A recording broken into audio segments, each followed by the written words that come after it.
প্রিয় SSC, HSC অধ্যয়নরত শিক্ষার্থীবৃন্দ, তোমাদের জন্য আমরা একাডেমিক একটি ধারাবাহিক প্রোগ্রাম নিয়ে হাজির হয়েছি এবং সেই ধারাবাহিক প্রোগ্রামের আজকে আমাদের যে টপিকটি নিয়ে আমরা আলোচনা করব সেটি হচ্ছে সেন্টেন্স কমপ্লিটিং।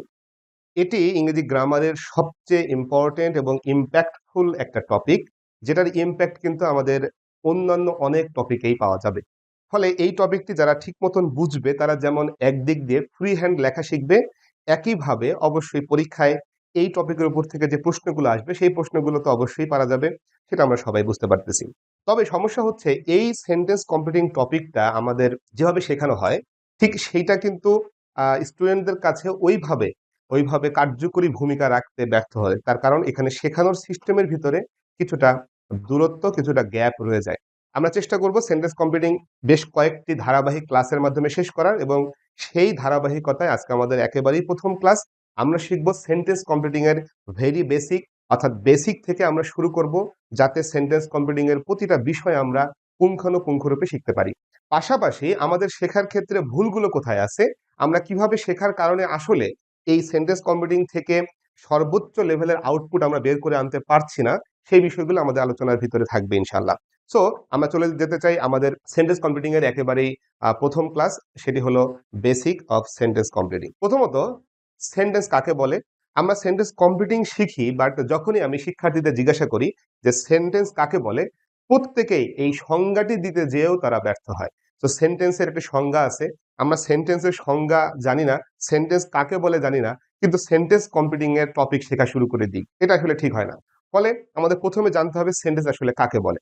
সো আমরা একেবারে ছোট কাল যখন আমরা প্রথম গ্রামার শেখা শুরু করেছিলাম, তখন কিন্তু এই সেন্টেন্স কাকে বলে, এটা কত প্রকার, কি কি, এই ধরনের কিছু সংজ্ঞা টাইপের জিনিস শেখানো হয়েছিল এবং আমরা আসলে মুখস্থই করেছিলাম। ধীরে ধীরে যখন আমরা বড় হলাম, তখন কিন্তু এই সংজ্ঞাগুলো কি বলতে চাচ্ছে সেগুলো বোঝা শিখলাম এবং সেইগুলোর গঠন শিখলাম। আস্তে আস্তে আমরা কিন্তু এখন মধ্যম একটা জায়গায় এসে গেছি। এইচএসসি লেভেলে যখন আমরা পড়াশোনা শেষ করব, তখন দেখা যাবে যে এর পরে কিন্তু আর নতুন করে গ্রামার শেখার মতন কোনো টপিক আসলে ওইভাবে পাওয়া যাবে না। So HSC is the last step grammar শেখার। এরপরে যেগুলো আসবে সেগুলো হচ্ছে গ্রামারের অ্যাপ্লাইড পার্ট। আমরা অ্যাডমিশনে শিখবো, জবে শিখবো, জবের জন্য কিছু শিখবো, অ্যান্ড দেন হচ্ছে আমরা হয়তোবা আমাদের রিয়েল লাইফে এগুলো ব্যবহার করব। তো এই হচ্ছে আমাদের বিষয়টা। সো আমরা যদি এসএসসি বা এইচএসসি তে অধ্যয়নরত থাকি, তাহলে গ্রামার শেখার কিন্তু আমরা মধ্যভাগ পার করে অলরেডি শেষের দিকে চলে এসেছি। সো এখন যদি আমি এই সংজ্ঞাটিও না পারি, তাহলে এটা কিন্তু আমাদের জন্য খুবই সুখকর হবে বলে আমি মনে করি না। তো প্রথমত, সেন্টেন্স কাকে বলে? আমরা জানি যে সেন্টেন্স মানে হচ্ছে এক বা একাধিক ওয়ার্ড। প্রথম কথা হচ্ছে সেন্টেন্স হতে গেলে এক অথবা একাধিক ওয়ার্ড হতে হবে। এখানে অনেকে আমাকে বলবে যে ভাই, এক ওয়ার্ড দিয়ে কি আসলে সেন্টেন্স হয়? আমি বলবো যে হ্যাঁ ভাই, এক ওয়ার্ড দিয়েও সেন্টেন্স হতে পারে। যেমন অনেক সময় আমরা বলি যে স্টপ, থামো। এই যে একটা ওয়ার্ডে একটা সেন্টেন্স হয়ে গেল, হোক না এটা ইম্পারেটিভ সেন্টেন্স, বাট সেন্টেন্স তো হয়েছে। এইভাবে একটা ওয়ার্ড দিয়েও সেন্টেন্স হতে পারে, আবার একাধিক ওয়ার্ড দিয়েও কিন্তু সেন্টেন্স হতে পারে। তো প্রথম কথা হলো, সেন্টেন্স হতে গেলে আমাদের এক অথবা একাধিক ওয়ার্ড লাগবে। এরপরের যে বিষয়টা সেটা হচ্ছে সেই ওয়ার্ডগুলোকে একটা নির্দিষ্ট ক্রম অনুসরণ করে সাজাতে হবে। তার মানে আমি ওয়ার্ডগুলোকে আমার মনের মতো সাজালে হবে না।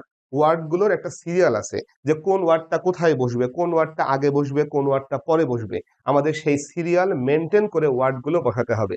এবং এরপরে যদি আমরা দেখি মনের ভাবটা সম্পূর্ণরূপে প্রকাশ পেয়েছে, তখনই তাকে আমরা সেন্টেন্স বলবো। তাহলে সেন্টেন্স কাকে বলে? সেন্টেন্স হলো এক বা একাধিক ওয়ার্ড যখন একটা নির্দিষ্ট ক্রম মেনটেন করে বসে, নির্দিষ্ট ধারাবাহিকতা মেনটেন করে বসে, মনের ভাবটা সম্পূর্ণরূপে প্রকাশ করে, তখন তাকে আমরা সেন্টেন্স বলি, বাংলায় বাক্য বলি। এবার আসি সেন্টেন্স কমপ্লিটিং এর যে প্রশ্নটা আমাদের আসে এসএসসি অথবা এইচএসসি পরীক্ষায়, সেখানে আসলে কি চাওয়া হয়। আমরা একটা নমুনা প্রশ্ন দেখি প্রথমত। He was very helpful about winning the game, he শূন্যস্থান before he took part in the competition. So এটা হচ্ছে একটা নমুনা কোশ্চেন যেটা আমাদের পরীক্ষায় দেওয়া হয়। তো এখানে কি করা হয়? প্রথমত, এখানে আমরা দেখতে পাচ্ছি যে একটা কোশ্চেন লেখা আছে, তার ভিতরে একটা সেন্টেন্সের কিছু অংশ দেওয়া আছে আর কিছু অংশ শূন্যস্থান। তার মানে আমাদেরকে এই শূন্যস্থানটি পূরণ করে বাক্যটিকে সম্পূর্ণ করতে হবে, বাক্যটিকে পূর্ণাঙ্গ করতে হবে। এটাই হলো সেন্টেন্স কমপ্লিটিং। অর্থাৎ প্রথম কথা হলো, মনের ভাবটা আংশিক দেওয়া থাকবে, সেটাকে আমাদের পূর্ণ করতে হবে। আমাদের লক্ষ্যটাই হলো এটা, যে মনের ভাব কিন্তু এখানে পূর্ণাঙ্গ দেওয়া নেই, এখানে কি দেওয়া আছে? আংশিক মনের ভাব দেওয়া আছে। ফলে এই বাক্যটার মনের ভাবটা আগে সম্পূর্ণ করতে হবে। অবশ্যই আমরা যদি বাংলায় কথা বলি, মনের ভাব তো আর উর্দু ফার্সিতে হচ্ছে সম্পূর্ণ করব না, মনের ভাব প্রকাশ করব কিসে, বাংলা দিয়েই।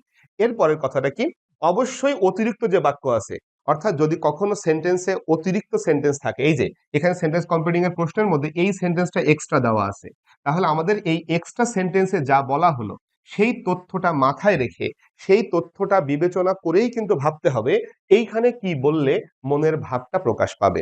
এইখানটাই হচ্ছে এসএসসি এবং এইচএসসির মধ্যে পার্থক্য।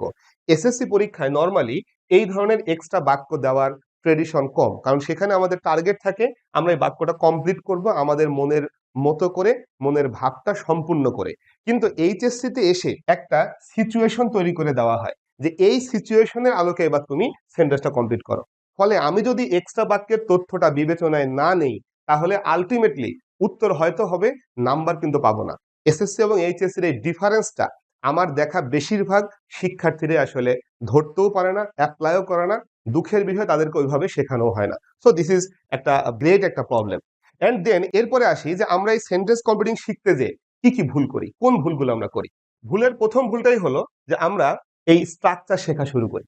লক্ষ্য করি এই কোশ্চেনটা বা এই রুলটা যখন শেখানো হবে কোনো শিক্ষার্থীকে, আমি দেখেছি তখন তাদেরকে প্রথমেই শেখানো হয় বিফোরের স্ট্রাকচার। বিফোর স্ট্রাকচার কি? বিফোর মানে হলো পূর্বে, তাহলে বিফোরের আগে হবে পাস্ট পারফেক্ট টেন্স, বিফোরের পরে হবে পাস্ট ইনডিফিনিট টেন্স। এই যে কথাটা শেষ, হয়তো বা কেউ কেউ পাস্ট ইনডিফিনিট টেন্সের গঠনটা শিখাবে, পাস্ট পারফেক্ট টেন্সের গঠনটা শিখাবে, শিখে মাঠে নেমে পড়লো, চলো এবার প্র্যাকটিস করি। কিন্তু সমস্যাটা কোথায়, আমি যদি এখানে কি লিখবো যদি আমি এটা বের করতে না পারি, যদি আমি না জানি যে এখানে কোন কথাটা লিখবো, এখানে পাস্ট পারফেক্ট টেন্স হবে, ওইটা জেনে আমার কি লাভ হবে। বরং আমি যদি বের করতে পারি যে এখানে কোন কথাটা লিখবো, তারপরে আমার দরকার হবে কোন টেন্সে লিখবো। সো এই জায়গাটায় অনেকে মিস করে ফেলে যে আসলে কি লিখবো, আপনি কি লিখবেন সেটাই যদি না জানেন, তাহলে কোন টেন্সে লিখবো বা কোন টেন্স দিব এইটা জেনে কোনো লাভ হবে না। অর্থাৎ শেখার ক্ষেত্রে গোড়াতেই গলদ হয়ে থাকে, এটা আমরা অনেক সময় বুঝি না। সো আমি যখন শিখাবো সেন্টেন্স কম্পিটিং, আমাদের প্রথম টার্গেটই হবে বাংলায় মনের ভাবটা কিভাবে প্রকাশ করব, কি বললে বা মনের ভাবটা প্রকাশ পাবে, সেটা আগে বাংলায় প্রকাশ করা শিখবো। এন্ড এরপরে আমরা অবশ্যই স্ট্রাকচার লাগবে, স্ট্রাকচারকে তো আর ফেলে দেওয়া যাবে না, কিন্তু আমাদের আগে শিখে নিতে হবে মনের ভাবটা কি ভাষায়, কোন কথায়, কোন কোন কথাগুলো দিলে অর্থপূর্ণ একটা বাক্য তৈরি হবে। ওকে, সো আমরা আশা করি এই দ্বিতীয় বিষয়গুলো বুঝতে পারছি। তাহলে এখন প্রশ্ন হলো যে উত্তর করার সময় তাহলে আমরা করবোটা কি? আমরা যখন সেন্টেন্স কম্পিটিং এর উত্তর করব, তখন আমাদের লক্ষ্যটা কি থাকবে বা আমাদের কর্মকাণ্ডটা কি হবে? সো এরকম একটা কোশ্চেন দেওয়া থাকলো, ইটস ওকে। তাহলে প্রথম কাজটা হবে যে আমরা প্রথমে অতিরিক্ত যে বাক্যটা দেওয়া আছে এইটা সহ পুরো প্রশ্নটা একবার পড়ে নিব সুন্দর করে। তো একবার পড়ে নিলাম। পড়ার পরের কাজটা কি হবে? পড়ার পরের কাজটা হবে হচ্ছে এই যে অতিরিক্ত যে তথ্যটা দেওয়া আছে এই তথ্যের সাথে মিল রেখে আমাদের ভাবতে হবে এইখানটাতে আমি কোন তথ্যটা দিব। অর্থাৎ এখানে কোন তথ্যটা দিলে আমাদের মনের ভাবটা আসলে সম্পূর্ণ হবে। বি কেয়ারফুল, এটা আমার মনের ভাব না, এইখানে এক্সট্রা তথ্যের সাথে মিল করে মনের ভাব। তো এটা মাথায় রাখতে হবে। এবার পরের কাজটা কি? পরের কাজটা আমি বের করে ফেলেছি কি লিখবো, এখন কাজ হচ্ছে সেটা লিখতে হবে। এবং আমরা যেটা লিখতে চাই সেটার লিখতে হলে আমি তো মনের ভাবটা বাংলায় প্রকাশ করেছি, তাহলে অবশ্যই দেখতে হবে বাংলায় যা বললাম তার সবগুলোর ইংলিশ ওয়ার্ড আমার জানা আছে কিনা। যদি আমার জানা থাকে তাহলে খুব ভালো, আমি এবার লেখার দিকে যেতে পারি। আর যদি সবগুলো ইংলিশ ওয়ার্ড জানা না থাকে, তাহলে আমি যা ভেবেছি এটা আমি লিখতে পারবো না। বাংলায় আমি অনেক কিছুই ভাবতে পারি, মনের ভাব আমি অনেক ভাবেই প্রকাশ করতে পারি, কিন্তু যদি সবগুলো কথার ইংলিশ ওয়ার্ড না জানি, তাহলে কোনোভাবেই সেটাকে ইংরেজিতে লিখতে পারবো না। তাহলে আমাকে কি করতে হবে? আবার ভাবতে হবে যে আর কোন কথা বলা যেতে পারে মনের ভাবটা প্রকাশ করার জন্য। এন্ড দেন এমন একটা কথা খুঁজে বের করতে হবে যেই কথার সবগুলো ওয়ার্ডের, সবগুলো শব্দের ইংলিশ ওয়ার্ডটা আমি জানি। খুব সহজভাবে বললে এই কাজটাই সবচেয়ে গুরুত্বপূর্ণ। লিখবো কি, কোন কথাটা লিখবো, সবচেয়ে গুরুত্বপূর্ণ পার্ট এটা। এবং মজার বিষয় হলো বেশিরভাগ শিক্ষক এই জায়গাটাই শেখায় না, এই জায়গাটাই পড়ায় না, এই জায়গাটাই এড়িয়ে যায়। অর্থাৎ কি লিখবো আমি, আমি একটা ভাবলাম ইংলিশ ওয়ার্ড জানি না, ওকে আবার ভাবি কি লিখবো আমি। আমি আরেকটা ভাবলাম, হ্যাঁ এবার সবগুলো ইংলিশ ওয়ার্ড জানি, এইবার আমি যাব স্ট্রাকচারে, এবার আমি যাব এটা লিখতে। আশা করি আমার কথাটা বুঝতে পারছি। এরপরের কাজটা কি? এরপরের কাজটা হচ্ছে হলো সকল ইংলিশ ওয়ার্ড জানা আছে, তাহলে আমি এবার আগাইতে পারি, লিখতে যাব আর কি। সো স্ট্রাকচার লাগবে, এবার কোন টেন্সে লিখবো সেটা নির্ণয় করতে হবে, কারণ টেন্স ছাড়া তার বাক্য লেখা যাবে না। সো টেন্স নির্ণয় করতে হবে এবং এইগুলো সঠিকভাবে নির্ণয় করা শিখতে হবে। সো আমি এই নির্ণয় করাও শিখাবো যে কিভাবে টেন্সটা বুঝলাম, কিভাবে টেন্সটা ধরলাম, এটাও আমি শিখাবো। এটা বেসিকের ভিতরে থাকবে। এন্ড এরপরে খাতায় লেখা শুরু করতে হবে। যেই সেন্টেন্সটা কমপ্লিট করতে বলেছে, এই যে এখান থেকে হি থেকে এইটুকু কমপ্লিট করতে বলেছে, সো এই বাক্যটা সম্পূর্ণরূপে লিখতে হবে। অর্থাৎ শুধু উত্তরটুকু লিখলে কিন্তু হবে না, পুরো বাক্যটা লিখতে হবে এবং যতটুকু আমি যোগ করলাম সেন্টেন্স কমপ্লিট করার জন্য সেইটুকুর নিচে কিন্তু আমাকে অবশ্যই আন্ডারলাইন করে দিতে হবে। প্রশ্নকর্তা যেটুকু আমার কাছে চেয়েছে, আমি উত্তর যিনি দেখবেন সেই শিক্ষককে আমি দেখিয়ে দিলাম এইটুকু আমি যোগ করেছি, সো আন্ডারলাইন করে দিতে হবে। এই হচ্ছে আমাদের উত্তর করার সময় কি করতে হবে। আশা করি বুঝাইতে পারছি যে সেন্টেন্স কমপ্লিটিং এর মূল বিষয়টা হচ্ছে মনের ভাবটা প্রকাশ করা। এরপরে হচ্ছে সেই ভাবটা বাংলায় প্রকাশ করব, লিখতে তো হবে ইংরেজিতে। তাই আমাকে জানতে হবে সবগুলো বাংলা শব্দের ইংরেজি ওয়ার্ড জানি কিনা। না জানলে আমাকে আবার কি করতে হবে, ভিন্নভাবে মনের ভাবটা প্রকাশ করতে হবে এবং তারপরে আবার দেখতে হবে সবগুলো ওয়ার্ড জানি কিনা। এইভাবে বের করতে হবে এমন একটা কথা যেই কথাটার সবগুলো ইংলিশ ওয়ার্ড আমি জানি। অ্যান্ড দেন লিখতে হবে। তখন লাগবে স্ট্রাকচার, তখন লাগবে হচ্ছে টেন্স। লেখার সময় আমি কি করব, লেখার সময় যেই বাক্যটা কমপ্লিট করতে বলেছে সেই বাক্যটা সম্পূর্ণরূপে আমি লিখব এবং যেইটুকু আমি যোগ করলাম, এই যে শূন্যস্থানের জায়গায় যে কথাটা আমি বসাবো সেইখানটা আন্ডারলাইন করে দিব, এইটা বোঝানোর জন্য যে এইটুকু আমি যোগ করেছি। আশা করি কিভাবে আমরা কাজটা করব আমি বুঝাইতে পেরেছি। যেহেতু আমরা সেন্টেন্স কমপ্লিটিং শিখতেছি, তাহলে একটা সেন্টেন্সের বেসিক বা মৌলিক কি জিনিসটা আছে, কোন উপাদানটা আছে, কোন জিনিসটা তার থাকাই লাগবে একটা সেন্টেন্স হতে গেলে, সেটা আমাদের সর্বপ্রথম জানা দরকার। আমরা কিন্তু সেন্টেন্স কমপ্লিট করতেছি, তাহলে সেন্টেন্স কমপ্লিট করতে হলে আমাকে অবশ্যই জানতে হবে একটা সেন্টেন্সের মৌলিক উপাদান কোনটা বা কয়টা। সো প্রথমত একটা সেন্টেন্স হতে গেলে দুইটা জিনিস মাস্ট থাকে সেখানে। একটা সেন্টেন্সের ভিতরে কয়টা জিনিস থাকে, দুইটি জিনিস থাকে। তার ভিতরে প্রথমটা হচ্ছে কমপক্ষে একটা সাবজেক্ট থাকবে, কমপক্ষে একটা, তার মানে একের বেশিও হতে পারে কোনো কোনো ক্ষেত্রে, বাট একের নিচে নামবে না, কমপক্ষে একটা সাবজেক্ট থাকবে। এবং দ্বিতীয়টা হচ্ছে কমপক্ষে একটি ফাইনাইট ভার্ব থাকবে। দুই ক্ষেত্রেই কথাটা কমপক্ষে, এর কারণ হচ্ছে কোনো কোনো সেন্টেন্সে সাবজেক্টও বেশি থাকে, কোনো কোনো সেন্টেন্সে আবার ফাইনাইট ভার্বও বেশি থাকে, সেটা নিয়ে আমরা পরে কথা বলবো। বাট মনে রাখতে হবে সেন্টেন্স হওয়ার একেবারে জিরো লেভেলের রিকোয়ারমেন্ট হচ্ছে, প্রথম রিকোয়ারমেন্টই হলো কমপক্ষে একটা সাবজেক্ট, কমপক্ষে একটা ফাইনাইট ভার্ব। যেই সেন্টেন্সে কোনো সাবজেক্ট নাই, যেই সেন্টেন্সে কোনো ফাইনাইট ভার্ব নাই, সেটাকে আমরা সেন্টেন্স বলতে পারি না। সুতরাং যখন আমরা সেন্টেন্স কমপ্লিট করব, আমাদের মাথায় এই জিনিসটা অবশ্যই রাখতে হবে যেন আমার সেই সেন্টেন্সে সাবজেক্ট থাকে এবং ফাইনাইট ভার্ব থাকে। এক্ষেত্রে একটা কথা আছে, কথা হলো এই যে কমপক্ষে একটি সাবজেক্ট থাকতেই হবে, এই কথার সাথে অনেকে হয়তো বা আমাকে দ্বিমত পোষণ করতে পারে যে ভাই আমি তো কিছু বাক্য দেখেছি যেখানে সাবজেক্ট থাকে না। যেমন আমি যদি বলি রাইট এ লেটার, একটা চিঠি লেখো, এখানে বাক্যটা শুরুই হলো রাইট এ লেটার, রাইট একটা ভার্ব দিয়ে, তাহলে এখানে তো কোনো সাবজেক্ট নাই, তাহলে এটা কিভাবে একটা সাবজেক্ট ছাড়া বাক্য হয়ে গেল। ওকে, ভালো কথা। রাইট এ লেটার যেই সেন্টেন্সটা, এটা হচ্ছে একটা ইম্পারেটিভ সেন্টেন্স এবং ইম্পারেটিভ সেন্টেন্সে একটি সাবজেক্ট থাকে এবং সেটা হচ্ছে ইউ, এবং সেই সাবজেক্টটা উজ্জ্ব থাকে, তাই আমরা দেখি না। উজ্জ্ব মিন্স হচ্ছে সেখানে আছে তবে আমরা এটাকে অদৃশ্য রেখেছি। অর্থাৎ ইম্পারেটিভ সেন্টেন্সে সাবজেক্ট ইউ উজ্জ্ব থাকে, ফলে আমরা দেখি না, কিন্তু সাবজেক্ট নাই বিষয়টা কিন্তু এমন না, সাবজেক্ট সেখানে আছে, সেটা হলো ইউ। অর্থাৎ সকল ইম্পারেটিভ সেন্টেন্সের সাবজেক্ট হলো ইউ, এটা আমাদের মাথায় রাখতে হবে। আর দ্বিতীয় বিষয় হচ্ছে ইম্পারেটিভ সেন্টেন্স মাত্রই টেন্সগতভাবে প্রেজেন্ট ইনডিফিনিট টেন্স। সো এই দুটা কথা আমাদের সবসময় মাথায় রাখতে হবে, কারণ ইম্পারেটিভ সেন্টেন্সের সাবজেক্ট নাই এটা যেন আমরা না বলি। আমরা বলবো ইম্পারেটিভ সেন্টেন্সের সাবজেক্ট আছে তবে সেটা উজ্জ্ব থাকে ইউ। আর যদি বলা হয় কোন টেন্স হবে, দুনিয়ার সকল ইম্পারেটিভ সেন্টেন্স একটা টেন্সেই হয়, তার নাম হলো প্রেজেন্ট ইনডিফিনিট টেন্স। আশা করি আমার কথাটা বুঝাইতে পারছি। তো এখন এই দুটা বিষয় নিয়ে আমাদের ক্লিয়ার হতে হবে যে সাবজেক্ট বলতে আসলে কি বোঝায় অথবা ফাইনাইট ভার্ব বলতে আসলে কি বোঝায়। কারণ আমরা যেহেতু সেন্টেন্স কমপ্লিট করব, তাহলে সেন্টেন্সের দুইটি গুরুত্বপূর্ণ উপাদান না জেনে আমরা সেন্টেন্স কমপ্লিট করতে পারি না।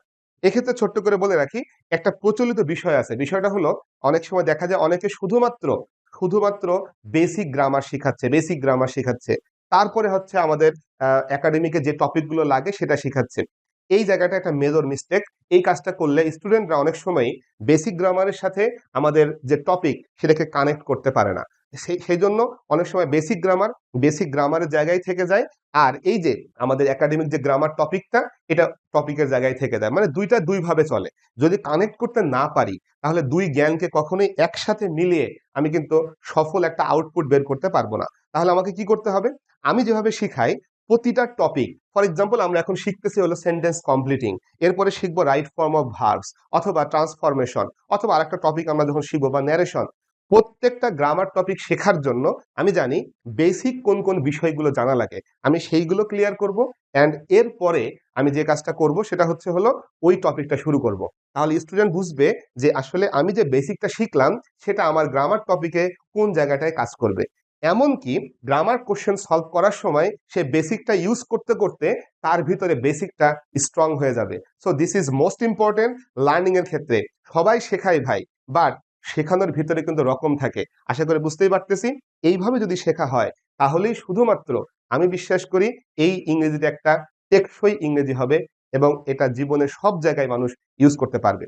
ফলে আমরা ঢুকে পড়ি আমাদের বেসিক বিষয়, সাবজেক্ট জিনিসটা আসলে কি এবং ফাইনাইট ভার্ব জিনিসটা আসলে কি চিনতে হবে। দেন প্রথম বিষয়টা হলো সাবজেক্ট। তাহলে সাবজেক্ট কি?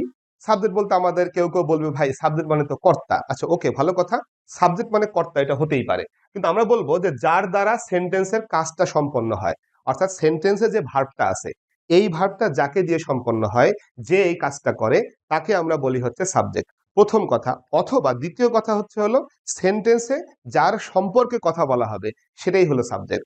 দুইটা বিষয়, একটা হলো যে কাজ করে, ওই বাক্যের যে ক্রিয়াটা, ওই ওই সেন্টেন্সের যে ভার্বটা যে করে সে হলো সাবজেক্ট। আর দ্বিতীয় কথা হচ্ছে হলো একটা সেন্টেন্সে যার সম্পর্কে কথা বলা হচ্ছে ওই জিনিসটা হলো সাবজেক্ট। সো দুইটা কনসেপ্ট কিন্তু এখানে, যে কাজ করবে সে সাবজেক্ট হবে, অথবা হচ্ছে যার সম্পর্কে কথা বলা হবে সে সাবজেক্ট হবে।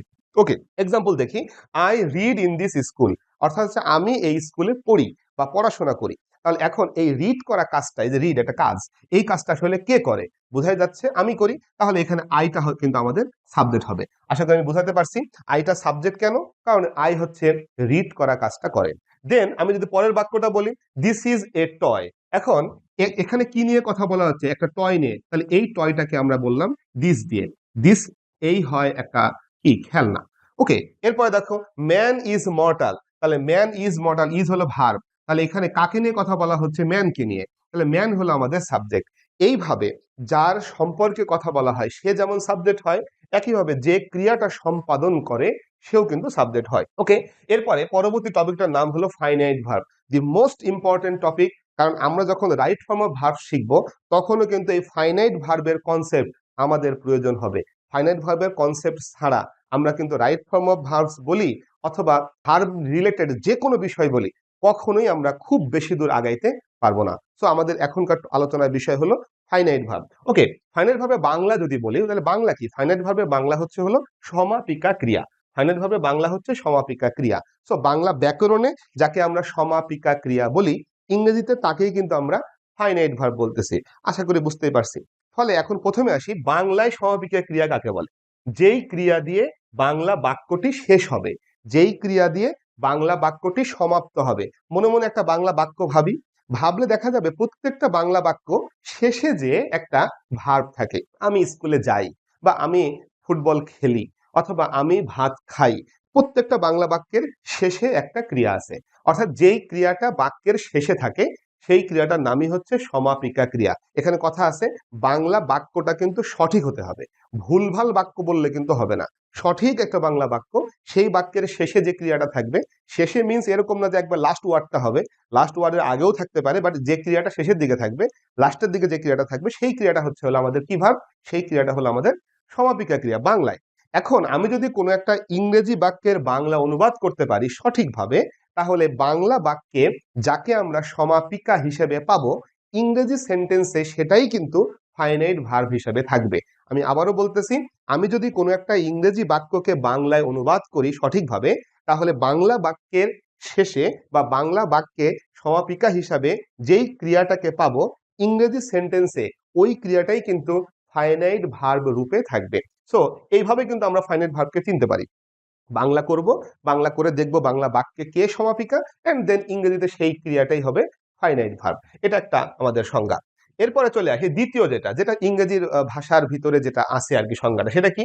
সেটা হচ্ছে যেই ভার্ব সেন্টেন্সের টেন্সের সাথে সাথে পরিবর্তন হয়। অর্থাৎ টেন্স পরিবর্তন হবে, ভার্বের চেহারা চেঞ্জ, আবার টেন্স পরিবর্তন হবে, আবার চেঞ্জ।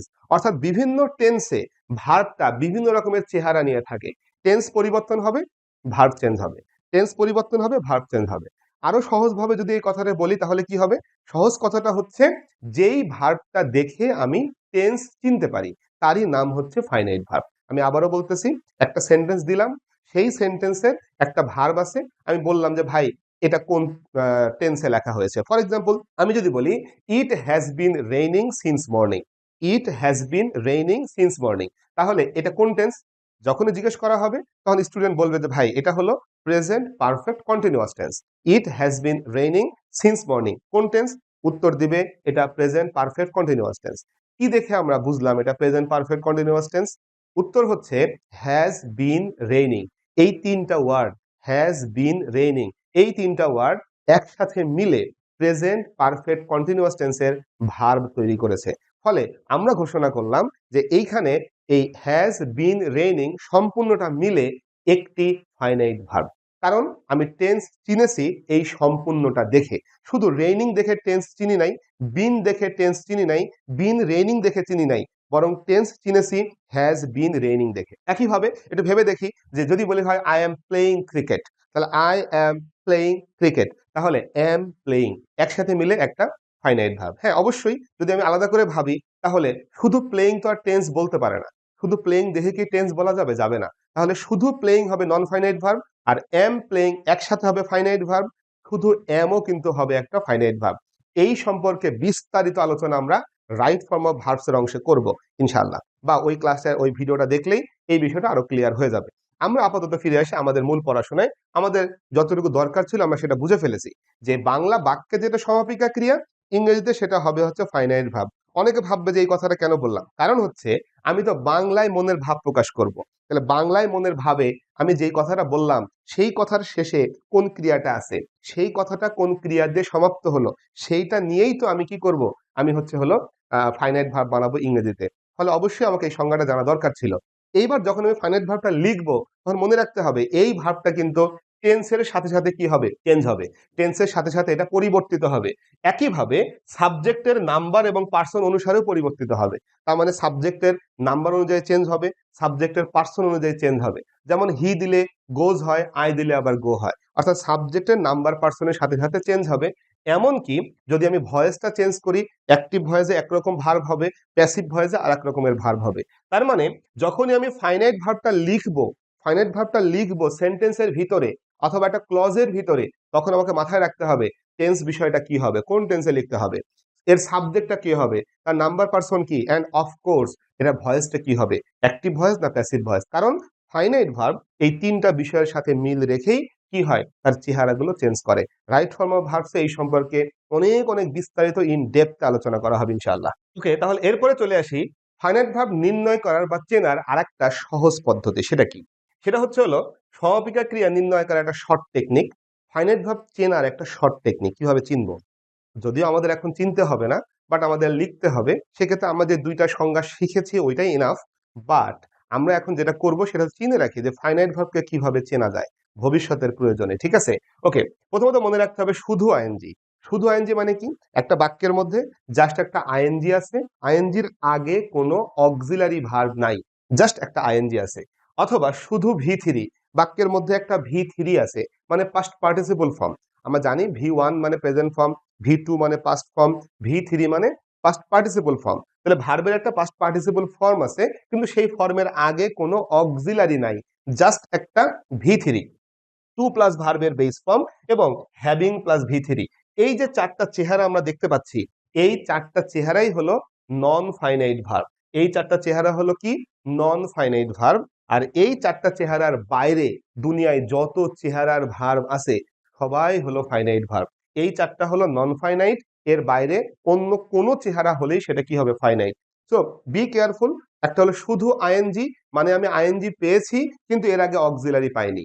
শুধু ভি থ্রি, ভি থ্রি পেয়েছি এর আগে অক্সিলারি পাই নাই, টু প্লাস ভার্বের base form. Are having plus V three, এই 4টা চেহারা হলো নন ফাইনাইট ভার্ব, আর এর বাইরে সকল চেহারার ভার্ব হলো ফাইনাইট ভার্ব। আশা করি আমরা এই টেকনিকটা কাজে লাগিয়ে যে কোনো একটা বাক্যের ফাইনাইট ভার্ব এবং নন ফাইনাইট ভার্ব চিনে ফেলতে পারবো। ওকে, তাহলে এখন আমরা যেহেতু সেন্টেন্স কমপ্লিট করব, তাহলে সেন্টেন্সের ক্লাসিফিকেশন, সেন্টেন্স কত প্রকার, এগুলো না জেনে সেন্টেন্স কমপ্লিটিং এ না ঢোকাটাই আসলে ভালো বলে আমি মনে করি। তাই আমরা সেন্টেন্সের ক্লাসিফিকেশন সম্পর্কিত জানবো এবং একটু পরে আমরা বুঝতে পারবো এই ক্লাসিফিকেশনের একটা বিশেষ গুরুত্ব আছে সেন্টেন্স কমপ্লিটিং এর ক্ষেত্রে। প্রথমত, সেন্টেন্সকে আমরা দুই ভাবে প্রকারভেদ করি। বি কেয়ারফুল, দুই প্রকার না কিন্তু দুই ভাবে, দুই রকম ভাবে তাকে ক্লাসিফাই করা হয়। দুই ধরনের তার প্রকারভেদ আছে। একটা প্রকারভেদ হলো তার অর্থ অনুসারে, মানে আমি একটা বাক্য বললাম, এই বাক্যটা কি ধরনের অর্থ দিচ্ছে এর উপরে ভিত্তি করে এর একটা প্রকারভেদ। অ্যাসার্টিভ, ইন্টারোগেটিভ, ইম্পারেটিভ, অপটেটিভ এবং এক্সক্লামেটরি, এই প্রকারভেদটা হচ্ছে কিসের উপরে ভিত্তি করে? বাক্যটার অর্থের উপরে ভিত্তি করে, মানে কোন ধরনের অর্থ দিচ্ছে। যেমন অ্যাসার্টিভ সেন্টেন্সের বাংলা হচ্ছে বর্ণনা বা বিবৃতিমূলক বাক্য, অর্থাৎ সে কোনো কিছু বর্ণনা করবে, কোনো কিছু বিবৃতি দিবে, এটা অ্যাসার্টিভ সেন্টেন্স। ইন্টারোগেটিভ মানে প্রশ্নবোধক বাক্য। ইম্পারেটিভ মানে আদেশ, উপদেশ, অনুরোধ, নিষেধ, প্রস্তাব এগুলো প্রকাশ করবে। অপটেটিভ মানে আশা, আকাঙ্ক্ষা, প্রার্থনা প্রকাশ করবে এমন সেন্টেন্স। আর এক্সক্লামেটরি মানে হচ্ছে মনের আকস্মিক আবেগ বা বিস্ময় প্রকাশ করবে, দুঃখ, আনন্দের। এইগুলোকে আমরা বলি হচ্ছে অর্থ অনুযায়ী প্রকারভেদ, অর্থাৎ কোন বাক্যটা কেমন অর্থ দিচ্ছে। যদিও এই সকল সেন্টেন্সের নিজস্ব গঠন আছে, অ্যাসার্টিভ সেন্টেন্স যেভাবে গঠিত হয়, যেভাবে তৈরি হয়, ইন্টারোগেটিভ সেন্টেন্স কিন্তু ওইভাবে তৈরি হয় না। আবার ইম্পারেটিভ সেন্টেন্স কিন্তু আরেক ভাবে তৈরি হয়। অপটেটিভ সেন্টেন্স কিন্তু অন্যভাবে তৈরি হয়। এক্সক্লেমেটরি সেন্টেন্স এদের কারোর মতো না, ভিন্ন একভাবে তৈরি হয়। তার মানে প্রত্যেকটা বাক্যের নিজস্ব আবার গঠনও আছে। এগুলো নিয়ে আমরা এখন আর আলোচনা করব না, এটা আরো বেসিক গ্রামার, এটা আমাদের বেসিক গ্রামার একটা কোর্স আছে, সেই কোর্সের ভিতরে আলোচনা হয়েছে, সেখান থেকে দেখে নিতে হবে। অন্যদিকে সেন্টেন্সের দ্বিতীয় যে প্রকারভেদটা, সেটা হচ্ছে বাক্যের গঠন অনুসারে, মানে বাক্যটা কিভাবে গঠিত হলো এইটা অনুযায়ী প্রকারভেদ। তো সেটা হলো প্রথমত সিম্পল, তারপরে হলো কমপ্লেক্স, এন্ড লাস্ট ওয়ান হচ্ছে কম্পাউন্ড। তাহলে এই যে তিনটা প্রকার, এটা কিন্তু বাক্যের গঠন অনুসারে। অর্থাৎ এই সিম্পল সেন্টেন্সও কিন্তু একটা অ্যাসার্টিভ নিয়ে তৈরি হতে পারে, সিম্পল সেন্টেন্স কিন্তু একটা ইন্টারোগেটিভ দিয়েও তৈরি হতে পারে। অন্যদিকে কমপ্লেক্স এবং কম্পাউন্ডের ক্ষেত্রে এই বাক্যগুলোর মধ্যেও কিন্তু অ্যাসার্টিভ, ইন্টারোগেটিভ এইগুলো থাকতে পারে। সো এইগুলো হচ্ছে গঠনগত প্রকারভেদ, গঠন অনুসারে প্রকারভেদ, আর এগুলো হচ্ছে অর্থ অনুসারে প্রকারভেদ। যদি এই প্রকারভেদগুলো সম্পর্কে কারোর জ্ঞান একটু কম থেকে থাকে, তাহলে আমি বলবো অবশ্যই একটু ছোট ক্লাসের বই দেখে একটু শিখে নিতে হবে। যদি সেটাও না সম্ভব হয়, তাহলে আমাদের কিন্তু এই বেসিক ইংলিশের উপরে একটা কোর্স চালু হচ্ছে, সেই কোর্সটা করে নিতে হবে এই সবগুলো সম্পর্কে ইন ডেপথে জ্ঞান অর্জন করতে হলে। ওকে, এখন চলে আসি, আমাদের ক্লজ এবং ফ্রেজ এই দুটা কনসেপ্ট জানতে হবে। ক্লজ এবং ফ্রেজ কেন জানতে হবে? যেহেতু আমরা সেন্টেন্স কমপ্লিট করব, তো সেন্টেন্স কমপ্লিট করতে গেলে সেন্টেন্সের ভিতরে কখনো আমরা ক্লজ দিয়ে সেন্টেন্স কমপ্লিট করব, কখনো ফ্রেজ দিয়ে করব। আমাদের যে প্রশ্নটা চাওয়া হয় সেখানে কিন্তু বলা থাকে যে complete the sentence using suitable words or clause or phrases, এরকম একটা কথা বলা থাকে। তার মানে আমরা শূন্যস্থানে হয়তো ওয়ার্ডস বসাবো, অথবা ক্লজ বসাবো, অথবা ফ্রেজ বসাবো সেন্টেন্সটা কমপ্লিট করার জন্য। তো সেই ক্ষেত্রে ক্লজ এবং ফ্রেজ বলতে আসলে কি বোঝায়, এটা যদি আমরা ক্লিয়ার না থাকি, তাহলে আমরা যখন বলবো যে এরপরে একটা ফ্রেজ হবে, অনেকেই হয়তো বুঝবে না ফ্রেজ বলতে আসলে কি বুঝাচ্ছে। আবার যখন বলবো এরপরে একটা ক্লজ হবে, তখন হয়তো অনেকেই বুঝবে না যে আসলে ক্লজ বলতে আমরা কি বুঝাচ্ছি। সেই কারণে সেন্টেন্স কমপ্লিটিং এ ঢোকার অনেক আগেই এই ক্লজ এবং ফ্রেজ সম্পর্কে একটা ক্লিয়ার ধারণা থাকা প্রয়োজন। আমি আবারও বলি, আমরা কিন্তু শিখছি সেন্টেন্স কমপ্লিটিং, এবং সেন্টেন্স কমপ্লিটিং শেখার শুরুতেই বেসিক যে অংশগুলো আমাদের জানা দরকার, সেন্টেন্স কমপ্লিটিং শেখার পূর্বেই আমরা সেটা নিয়ে আলোচনা করতেছি। ওকে, তাহলে ক্লজ এবং ফ্রেজের মধ্যে আসলে পার্থক্যটা কি? প্রথম কথা, ক্লজ মানে হচ্ছে বাক্যাংশ, তার মানে ক্লজ হচ্ছে একটা বাক্যের অংশ, বাক্যের অংশ। ওকে, আর ফ্রেজ হচ্ছে হলো শব্দগুচ্ছ, তার মানে তাকে বাক্যের অংশ হওয়ার দরকার নেই, কয়েকটা ওয়ার্ড একসাথে মিলেই একটা ফ্রেজ তৈরি হতে পারে। কিন্তু ক্লজ হতে গেলে তাকে অবশ্যই কোনো একটা বড় বাক্যের একটা অংশ হতে হবে। সো প্রথম এই কথাটা বেশ ইম্পর্টেন্ট, বাট আমরা এটা নিয়ে খুব ইন ডেপথে শিখবো না। এটা অ্যাডমিশনের যে আমাদের কোর্সগুলো আছে সেখানে শেখানো হয় যে ক্লজ এবং ফ্রেজের মধ্যে আসলে আরো কি কি ডিফারেন্স আছে সেটা। বাট আমরা এইটুকু জানি যে ক্লজের বাংলা হচ্ছে বাক্যাংশ, আর ফ্রেজের বাংলা হচ্ছে শব্দগুচ্ছ। সো ক্লজের বাংলা হলো বাক্যাংশ, আর ফ্রেজের বাংলা হচ্ছে শব্দগুচ্ছ। এরপরে সেন্টেন্সের এমন একটা অংশ, সেন্টেন্সের এমন একটা অংশ যেই অংশের মধ্যে কি আছে, কমপক্ষে একটা সাবজেক্ট আছে এবং একটা কি আছে, ফাইনাইট ভার্ব আছে। একটা সাবজেক্ট আছে, একটা ফাইনাইট ভার্ব আছে, সেন্টেন্সের এমন একটা অংশকে আমরা বলি হচ্ছে ক্লজ। আর অন্যদিকে ফ্রেজ হচ্ছে সেন্টেন্সের এমন একটা অংশ যার মধ্যে সাবজেক্ট এবং ফাইনাইট ভার্ব থাকে না, বাট এই গুচ্ছটা একসাথে একটি পার্টস অফ স্পিচের কাজ করে। আমি আবারও বলতেছি, একটা অংশ কোনো একটা সেন্টেন্সের যার মধ্যে কোনো সাবজেক্ট নাই, যার মধ্যে কোনো ফাইনাইট ভার্ব নাই, কিন্তু এই গুচ্ছটা একসাথে একটি পার্টস অফ স্পিচের কাজ করে। ফলে আলটিমেটলি ক্লজ আর ফ্রেজের মধ্যে পার্থক্যকারী মূল জিনিসটাই হলো সাবজেক্ট এবং ফাইনাইট ভার্ব। সো এই জিনিসটা কোথায় যেন দেখেছি মনে হচ্ছে, তাই না? হ্যাঁ, একটা সেন্টেন্সেরও কিন্তু মাস্ট যে দুটি উপাদান লাগে তার নাম হচ্ছে সাবজেক্ট এবং ফাইনাইট ভার্ব।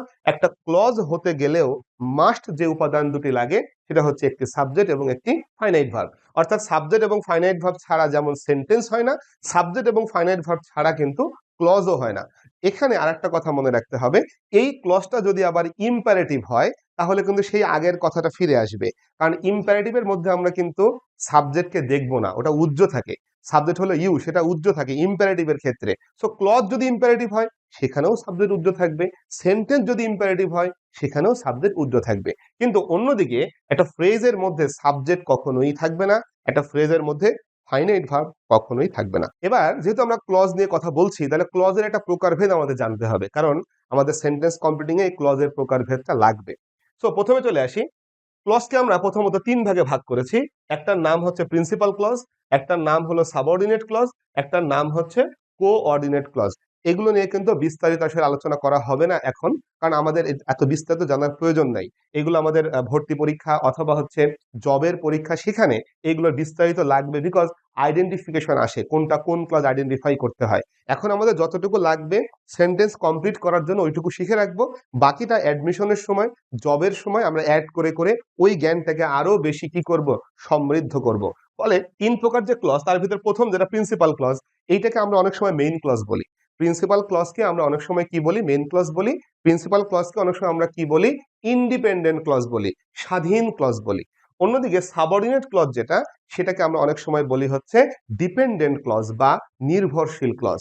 অর্থাৎ প্রিন্সিপাল ক্লজের অনেকগুলো নাম আছে, যাকে বলি প্রিন্সিপাল ক্লজ, তাকেই বলি মেইন ক্লজ, তাকেই বলি আবার ইন্ডিপেন্ডেন্ট ক্লজ। অন্যদিকে সাবঅর্ডিনেট ক্লজেরও নাম আছে, সেটা হচ্ছে হলো ডিপেন্ডেন্ট ক্লজ বা নির্ভরশীল ক্লজ। কোঅর্ডিনেট ক্লজের কোনো নাম নেই।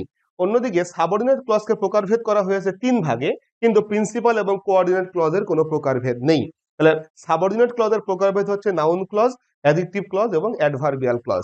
এই নামগুলো খালি জেনে রাখি, ভবিষ্যতে অ্যাডমিশনে জবে আমরা এই সম্পর্কে অনেক বিস্তারিত শেখার সুযোগ পাবো। এখন দরকার নাই, এখন দরকার এই তিনটা টার্ম ভালো করে বোঝা, যে প্রিন্সিপাল ক্লজ কোনটা, সাবঅর্ডিনেট ক্লজ কোনটা এবং কোঅর্ডিনেট ক্লজ কোনটা। অনেকে ভাবতেছে এটা কেন দরকার। ইয়েস, এটা দরকার আছে। এর মূল কারণটা হচ্ছে, আমরা যখন টেন্স নির্ণয় করব তখন এই ক্লজগুলোর একটা বিশেষ ভূমিকা আছে, কোন টেন্স হবে সেই জায়গাটা ক্লিয়ার হওয়ার জন্য ক্লজগুলোকে চিনতে হবে, নাম্বার ওয়ান। নাম্বার দুই, যেহেতু সাবঅর্ডিনেট ক্লজ মানে নির্ভরশীল ক্লজ, সাবঅর্ডিনেট ক্লজ মানে ডিপেন্ডেন্ট ক্লজ, তাহলে যখন আমি সেন্টেন্স কমপ্লিট করব, সাবঅর্ডিনেট ক্লজের সেন্টেন্স কমপ্লিট করব, তখন আমাকে মাথায় রাখতে হবে সে কিন্তু নির্ভরশীল প্রিন্সিপাল ক্লজের উপরে। তার মানে আমাকে আগে চিনতে হবে যে কোন ক্লজটা আমাকে পূরণ করতে বলেছে, কোন ক্লজটা আমি কমপ্লিট করব, প্রিন্সিপাল ক্লজ নাকি সাবঅর্ডিনেট ক্লজ। সো আমাকে অবশ্যই চিনতে হবে। অন্যদিকে কোঅর্ডিনেট ক্লজ কোথায় লাগবে, যখন আমাকে কম্পাউন্ড সেন্টেন্স দিয়ে সেন্টেন্স কমপ্লিট করতে বলবে, তখন আমাদের কিন্তু কোঅর্ডিনেট ক্লজ সম্পর্কেও জানতে হবে। ঠিক আছে, ওকে। এরপরের বিষয়টা হচ্ছে প্রিন্সিপাল ক্লজ এবং সাবঅর্ডিনেট ক্লজের মধ্যে পার্থক্য আসলে কি, কোনটাকে আমরা প্রিন্সিপাল ক্লজ বলি, কোনটাকে আমরা সাবঅর্ডিনেট ক্লজ বলি। তার কারণ আমি যেহেতু আগেই বলেছি আইডেন্টিফাই করতে হবে, আমরা সেই বিষয়টা নিয়ে এখন কথা বলবো।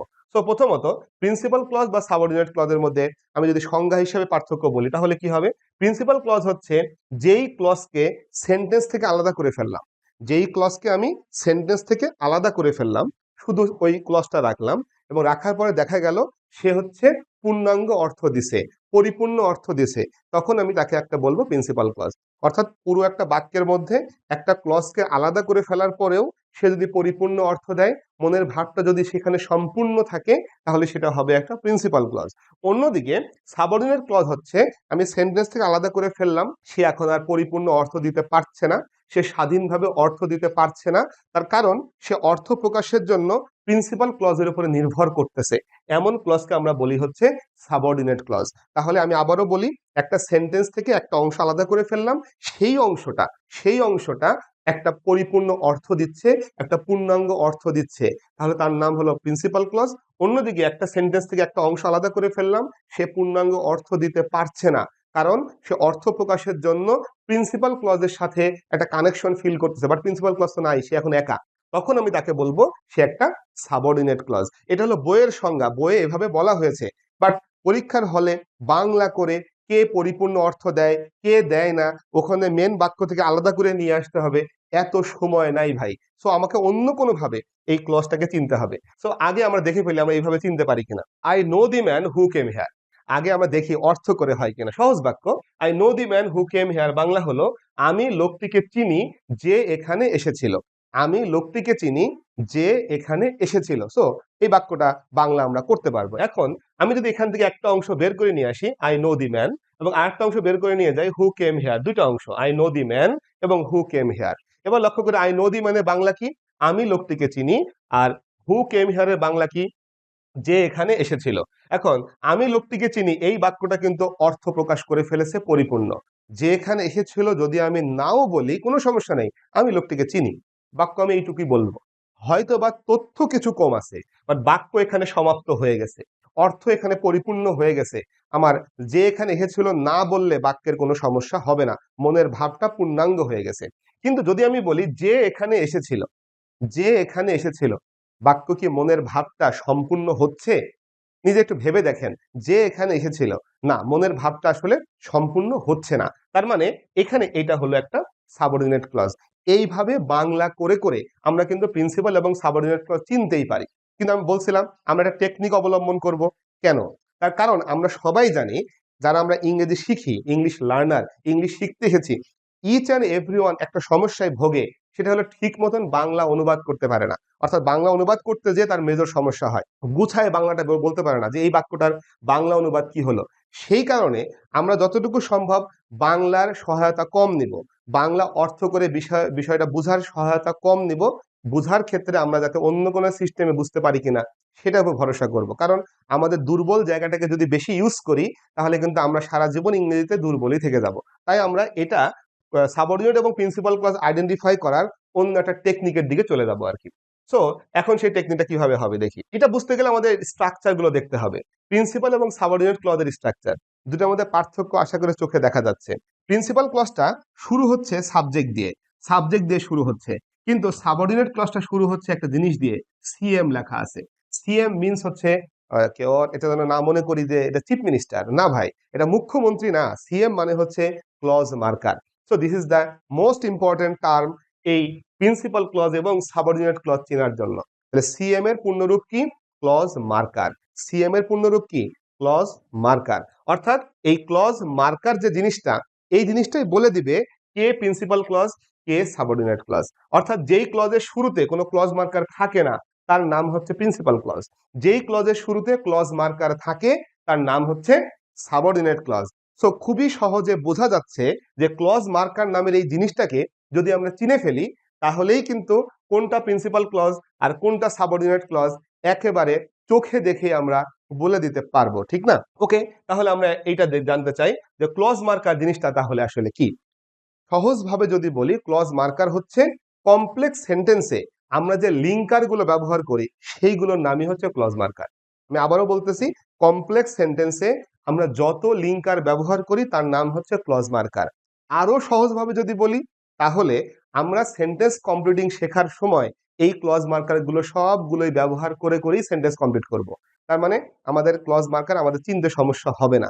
আমি প্রথম কথাটা কি বললাম, কমপ্লেক্স সেন্টেন্সে যে লিঙ্কার গুলো আমরা ব্যবহার করি তারই নাম হচ্ছে ক্লজ মার্কার, এবং সবাইকে এক কথায় আমরা ক্লজ মার্কার বলি। এবং সেন্টেন্স কমপ্লিটিং শেখার সময় আমরা কিন্তু এই লিঙ্কার ব্যবহার করেই সেন্টেন্স কমপ্লিট করা শিখবো। ওকে, তাহলে কারা কারা হতে পারে সেই ক্লজ মার্কার? প্রথম কথা, relative pronouns.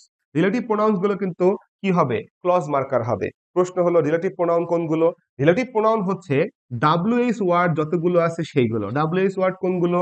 Who, which, what, whom, where, when, why, how, এগুলো সবগুলোকে এক কথায় আমরা বলি হচ্ছে ডাব্লিউএইচ ওয়ার্ড। তাহলে আর কি আছে? দ্যাট।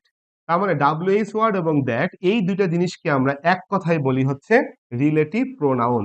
যদিও সংক্ষেপে আমরা রিলেটিভ প্রোনাউনকে RP এভাবে লিখবো, বাট আলটিমেটলি এই রিলেটিভ প্রোনাউন গুলো হচ্ছে ক্লজ মার্কার। আর কে হতে পারে ক্লজ মার্কার? সো দ্যাট, এটা একটা clause marker. So dot dot dot dot that, এটা আরেকটা ক্লজ মার্কার। এভাবে as, since, because, though, although, এখানে যেগুলো লেখা আছে আরো দু একটা থাকতে পারে। সো এইগুলো সবাই ক্লজ মার্কার। আমরা কিন্তু এইগুলো দিয়েই সেন্টেন্স কমপ্লিটিং শিখবো। ঠিক আছে, এগুলো হচ্ছে সরল প্রকৃতির আর কি, আমরা সবাই চিনি। বাট অনেক সময় দেখা যায় দুইটা ওয়ার্ড একসাথে মিলেও কিন্তু ক্লজ মার্কার হয়। দুইটা ওয়ার্ড একসাথে মিলে ক্লজ মার্কার হয়। কিভাবে? সেটা হতে পারে এরকম হোয়াট টাইম, অথবা হতে পারে হোয়াট কাইন্ড। হোয়াট টাইম মানে কোন সময়, হোয়াট কাইন্ড মানে কোন ধরন, হাউ মাচ মানে কতটুকু, কি পরিমাণ, হাউ মেনি মানে কতগুলো, কত সংখ্যক, হাউ ফার মানে কত দূর, হাউ লং মানে কতক্ষণ ধরে এই কাজটা হয়েছে, how long, how open Bangla হচ্ছে কত ঘন ঘন। এইভাবে একাধিক ওয়ার্ড, দুইটা ওয়ার্ড একসাথে মিলেও কিন্তু একটা ক্লজ মার্কার হতে পারে। সো এই হচ্ছে আমাদের ক্লজ মার্কার একটা বেসিক আইডিয়া, যে কমপ্লেক্স সেন্টেন্সের লিঙ্কার, এগুলো সবাই কমপ্লেক্স সেন্টেন্সের লিঙ্কার, এবং সেই লিঙ্কার গুলোকে আমরা বলি ক্লজ মার্কার। এবং সেই ক্লজ মার্কারের ঠিক সাথেই যে ক্লজটা থাকে, ক্লজ মার্কারের ঠিক পরেই যে ক্লজটা থাকে, তারই নাম হলো সাবঅর্ডিনেট ক্লজ। উল্টাভাবে বললে, যেই ক্লজের শুরুতে একটা ক্লজ মার্কার থাকে তার নাম হচ্ছে সাবঅর্ডিনেট ক্লজ, যেই ক্লজের শুরুতে ক্লজ মার্কার থাকে না তার নাম হলো প্রিন্সিপাল ক্লজ। ওকে, সো এখন আমাদের কাজ হচ্ছে এই জিনিসটা আইডেন্টিফাই করে দেখা, যে আমরা আইডেন্টিফাই করতে পারি কিনা। একটা কোশ্চেন দিলাম, স্যাম্পল কোশ্চেন, যে we were suppose to start our journey the next day. আশা করি বাংলাটা বুঝতে পারছি। আমরা সম্ভবত পরের দিন জার্নিটা শুরু করতে যাচ্ছিলাম, but it was so hot that, কিন্তু এটা এতই গরম ছিল যে। সো এখানে লক্ষ্য করি আমরা, so dot dot dot dot that, অর্থাৎ আমরা কিন্তু একটা কি পেয়ে গেছি, আমরা একটা হচ্ছে ক্লজ মার্কার এখানে পেয়ে গেছি। এখন যদি আমি আপনাদের জিজ্ঞাসা করি যে এখানে কোন ধরনের ক্লজ আমার কাছে চাওয়া হয়েছে, অর্থাৎ আমি কোন ধরনের ক্লজ দিয়ে সেন্টেন্সটা কমপ্লিট করব, খুব সহজেই বুঝতে পারছেন। এইখানে যে ক্লজটা আসবে, সাবজেক্ট আসবে, এখানে একটা ফাইনাইট ভার্ব আসবে, যেটাই আসুক না কেন এটার শুরুতে কিন্তু একটা ক্লজ মার্কার এখানে বসে আছে। তার মানে আমরা এখানে যে ক্লজটা লিখব সেটা হবে একটা সাবঅর্ডিনেট ক্লজ। একইভাবে যদি আমি আরেকটা বাক্য দেখি, his father has no ability to bear his son's educational expenses, so the son takes up a part time job so that. এরপরে আমি যদি এখানে যাই লিখি না কেন, আমার কাছে কিন্তু শুরুতে একটা ক্লজ মার্কার এসেই গেছে। আমি যদি এরপরে এখন সাবজেক্ট লিখি, ফাইনাইট ভার্ব লিখি, তাহলে সাবজেক্ট ফাইনাইট ভার্বের আগে কি আসবে, একটা একটা ক্লজ মার্কার আসবে। তাহলে আমার কাছে চাওয়া হয়েছে কোন ক্লজটা? আমার কাছে চাওয়া হয়েছে হচ্ছে সাবঅর্ডিনেট ক্লজটা। কিন্তু যদি এই বাক্যটা দেখি, এই যে এখানে ইফ একটা ক্লজ মার্কার, তাহলে দেওয়া হয়েছে কোন ক্লজ? দেওয়া হয়েছে হলো সাবঅর্ডিনেট ক্লজ। তাহলে চাওয়া হয়েছে কোন ক্লজ? চাওয়া হয়েছে হলো প্রিন্সিপাল ক্লজ। এক পলকে একটু ভেবে দেখি যে ক্লজ এখন দেখেই চিনতে পারবো কিনা, কে প্রিন্সিপাল ক্লজ, কে সাবঅর্ডিনেট ক্লজ, দেখাই চিনা যায় কিনা, একবার চোখ বুলিয়ে ফেলি। আমার মনে হয় এর চাইতে সহজ কোনো ওয়ে আর কেউ দেখাতে পারবে না। অর্থাৎ আমি সেন্টেন্স কমপ্লিটিং যখনই হাতে নিব, দেখেই বুঝে ফেলবো যে এটা একটা প্রিন্সিপাল ক্লজ, এটা একটা সাবঅর্ডিনেট ক্লজ। আমার কাছে প্রিন্সিপাল ক্লজ দিয়েছে, সাবঅর্ডিনেট ক্লজ চেয়েছে, অথবা সাবঅর্ডিনেট ক্লজ দিয়েছে, প্রিন্সিপাল ক্লজ চেয়েছে, আমি কিন্তু দেখাই বুঝতে পারবো এখন।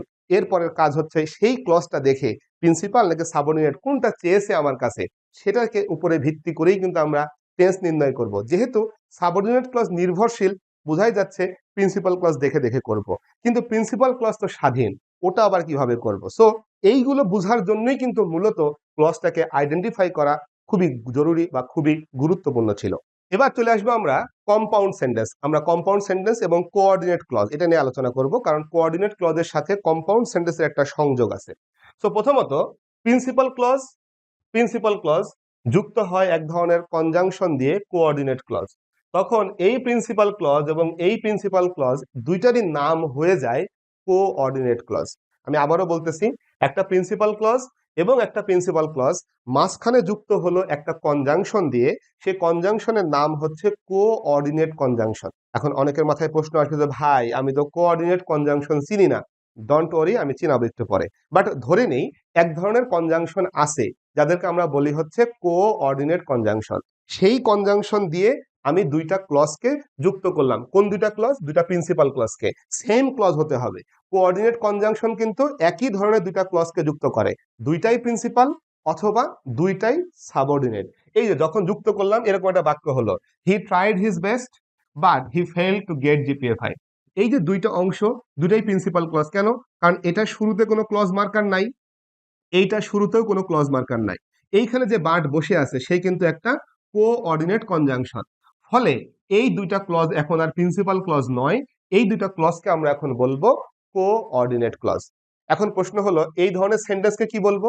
এই ধরনের সেন্টেন্সকে বলবো আমরা কম্পাউন্ড সেন্টেন্স। তাহলে আমি আবার বলি, দুইটি প্রিন্সিপাল ক্লজ যদি দুইটি প্রিন্সিপাল ক্লজ বি কেয়ারফুল, দুইটি প্রিন্সিপাল ক্লজ যদি কোঅর্ডিনেট কনজাংশন দিয়ে যুক্ত হয় তখন তাকে আমরা বলবো হচ্ছে কম্পাউন্ড সেন্টেন্স। দুই বা দুইয়ের বেশি, আসলে দুই বা দুইয়ের বেশি প্রিন্সিপাল ক্লজ কোঅর্ডিনেট কনজাংশন দিয়ে যুক্ত হলে তার নাম হবে হচ্ছে একটা কম্পাউন্ড সেন্টেন্স। আমাদের অনেকের মধ্যে ভুল ধারণা আছে ভাই, আমরাই অনেক শিক্ষকও এটা ভুল পড়ায়।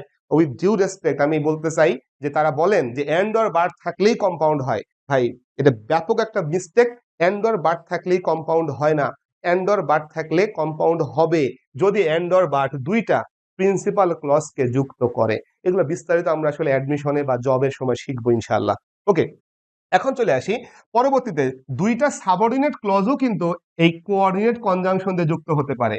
তাহলে কিন্তু সে কম্পাউন্ড সেন্টেন্স হবে না, সে কিন্তু কমপ্লেক্স সেন্টেন্সই থাকবে। দুইটা কি যুক্ত হবে? দুইটা সাবঅর্ডিনেট ক্লজ কি দিয়ে যুক্ত হবে? ওই যে কোঅর্ডিনেট কনজাংশন। কারা কোঅর্ডিনেট কনজাংশন আমি একটু পরে বলবো আর কি। কেমন করে? I know the man who came here and who helped me. এই যে who came here and who helped me, এই দুইটা অংশ দুইটা সাবঅর্ডিনেট ক্লজ। কিভাবে? এই যে একটা রিলেটিভ প্রোনাউন আছে, এই যে একটা রিলেটিভ প্রোনাউন আছে, তাহলে দুইটা সাবঅর্ডিনেট ক্লজ, এটা একটা সাবঅর্ডিনেট ক্লজ, এটা একটা সাবঅর্ডিনেট ক্লজ, যুক্ত হলো কি দিয়ে? কোঅর্ডিনেট কনজাংশন দিয়ে। তাহলে এখন যদি বলা হয় এই ক্লজ আর এই ক্লজের নাম কি, এরা এখন কোঅর্ডিনেট ক্লজ। এটা একটা কোঅর্ডিনেট ক্লজ, এটা একটা কোঅর্ডিনেট ক্লজ, কিন্তু এই দুইটা কোঅর্ডিনেট ক্লজই এই ক্লজের সাবঅর্ডিনেট ক্লজ, কারণ এইটা হচ্ছে একটা প্রিন্সিপাল ক্লজ, শুরুতে ক্লজ মার্কার নাই। তার মানে বোঝা গেল এন্ড অর বাট এই যে জিনিসগুলো যাদেরকে আমরা কোঅর্ডিনেট কনজাংশন বলি, এরা দুইটা প্রিন্সিপাল ক্লজকেও যুক্ত করতে পারে, এরা আবার দুইটা সাবঅর্ডিনেট ক্লজকেও যুক্ত করতে পারে। এই যে বাক্যটা দেখা যাচ্ছে এখানে এন্ড ছিল, কিন্তু সে কিন্তু কোনোভাবেই কম্পাউন্ড সেন্টেন্স না, এটা একটা কমপ্লেক্স সেন্টেন্স। কিন্তু এইখানে বাট ছিল, এইটা কিন্তু একটা কম্পাউন্ড সেন্টেন্স, কারণ দুইটা প্রিন্সিপাল ক্লজ এখানে যুক্ত হয়েছে। এখন আমাদের ছোট্ট একটা কাজ বাকি রয়ে গেছে, সেটা হলো এই কোঅর্ডিনেটিং কনজাংশন গুলোকে চেনা। ওকে, তাহলে আমরা চিনতে চাই কোঅর্ডিনেট কনজাংশন কোনগুলো।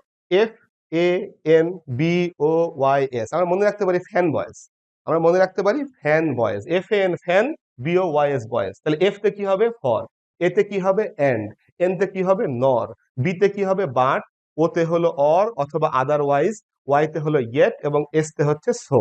তাহলে এই জিনিসগুলো দিয়ে যখন যুক্ত হবে দুইখানা ক্লজ, তখন আমি বলবো এরা কিন্তু কোঅর্ডিনেট ক্লজ।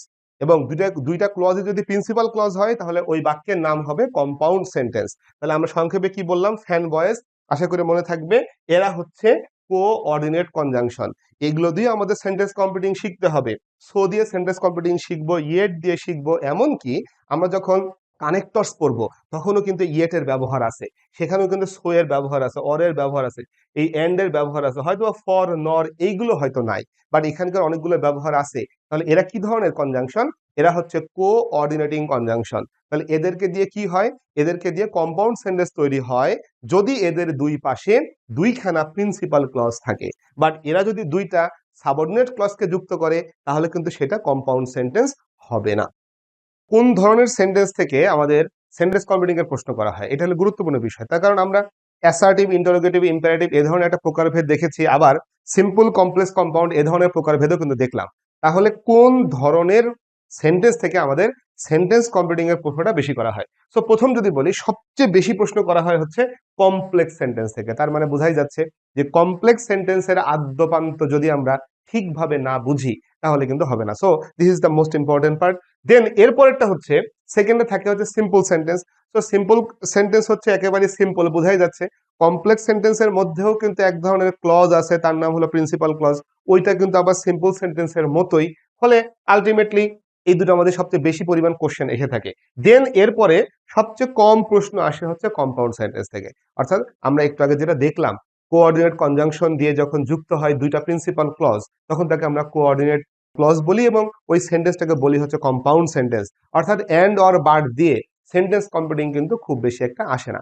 সো হঠাৎ করে আসতেও পারে, আমরা শিখবো, অবশ্যই শিখবো। তবে আমরা এটা দেখে নিলাম ইম্পর্টেন্সের একটা সিকোয়েন্স যে কোনটা বেশি ইম্পর্টেন্ট। এখন আমাদের কাজ হচ্ছে, যেহেতু সবচেয়ে বেশি পরিমাণ সেন্টেন্স কমপ্লিটিং আসে কমপ্লেক্স সেন্টেন্স থেকে, ফলে আমাকে অবশ্যই কমপ্লেক্স সেন্টেন্সের ইন ডিটেল জানতে হবে। সো প্রথম কথা হলো, এই কমপ্লেক্স সেন্টেন্স কোন কোন স্ট্রাকচার মেনে চলে বা কোন কোন গঠন দিয়ে কমপ্লেক্স সেন্টেন্স তৈরি হয়। সবচেয়ে মজার বিষয় হলো, দুনিয়ায় যত কমপ্লেক্স সেন্টেন্স আছে এরা সব মিলায়ে চারটা মাত্র স্ট্রাকচার অনুসরণ করে। অনলি মৌলিক চারটা স্ট্রাকচার দিয়েই দুনিয়ার সকল কমপ্লেক্স সেন্টেন্স তৈরি করা যাবে। অর্থাৎ আমি যেভাবেই লিখি না কেন, এই চারটা স্ট্রাকচারের মধ্যে কোনো না কোনোটা আসবে, ঘুরাই ফিরে আসবে। ফলে কমপ্লেক্স সেন্টেন্স মিন্স হচ্ছে এই চারটা স্ট্রাকচার। এবং আমরা যদি এই চারটা স্ট্রাকচার খুব ভালোভাবে বুঝি, তাহলে আমাদের অন্যান্য টপিক যেমন ট্রান্সফরমেশন অথবা right form of verbs, even modifiers, এই সমস্ত অনেকগুলো অধ্যায়ে আমাদের বিশাল একটা হেল্প হবে ওই কাজগুলো করার জন্য, উত্তর করার জন্য। ফলে এই গঠনগুলো আমাকে জানতে হবে। তো কমপ্লেক্স সেন্টেন্সে সবচেয়ে বেশি ব্যবহৃত হয় যে দুইটা স্ট্রাকচার, তার মধ্যে একটা হলো এইটা, প্রথমটা সবচেয়ে বেশি ব্যবহৃত দুইটা স্ট্রাকচারের একটা। এটা খুবই সহজ, তার কারণ প্রথমেই থাকে একটা ক্লজ মার্কার। আমরা জানি ক্লজ মার্কার মানে কোনগুলো, এটা আমরা শিখে ফেলেছি অলরেডি। সো একটা ক্লজ মার্কার এখানে থাকবে। ক্লজ মার্কারের সাথে ঠিক পরে যে ক্লজটি থাকে, এটা একটা সাবঅর্ডিনেট ক্লজ হয়। এই ক্ষেত্রে এই কমায় এসে আমাদের সাবঅর্ডিনেট ক্লজটা শেষ হবে। অর্থাৎ এখানে আমাদের সাবঅর্ডিনেট ক্লজের সমাপ্তি। এইটুকু হচ্ছে সাবঅর্ডিনেট ক্লজ। কমার পরের থেকে যে ক্লজটা শুরু হলো সেটা হচ্ছে প্রিন্সিপাল ক্লজ। এটা চলবে হচ্ছে আপ টু ফুল স্টপ, অর্থাৎ ফুল স্টপ পর্যন্ত প্রিন্সিপাল ক্লজ। অর্থাৎ স্পষ্টভাবেই দুইটা ক্লজ আলাদা থাকে।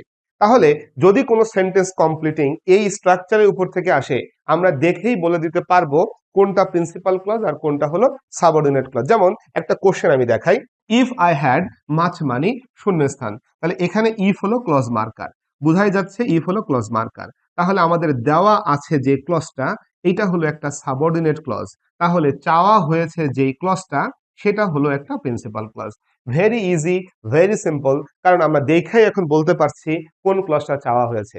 আমি আবারও বলি যে আমরা প্রিন্সিপাল ক্লজ বা সাবঅর্ডিনেট ক্লজ কোনটা চাওয়া হয়েছে কেন খুঁজছি, তার কারণ আমাদের আলটিমেট টার্গেট হচ্ছে টেন্স নির্ণয় করা। টেন্স নির্ণয় করতে যে মনে রাখতে হবে সাবঅর্ডিনেট ক্লজ নির্ভর করে প্রিন্সিপাল ক্লজের উপরে।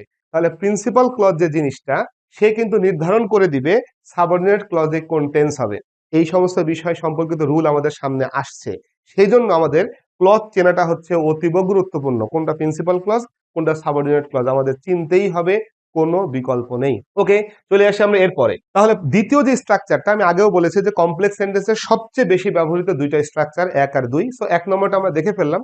দুই নম্বরটায় দেখা যাচ্ছে এই ক্লজ মার্কারটা থাকে বাক্যের মাঝখানে।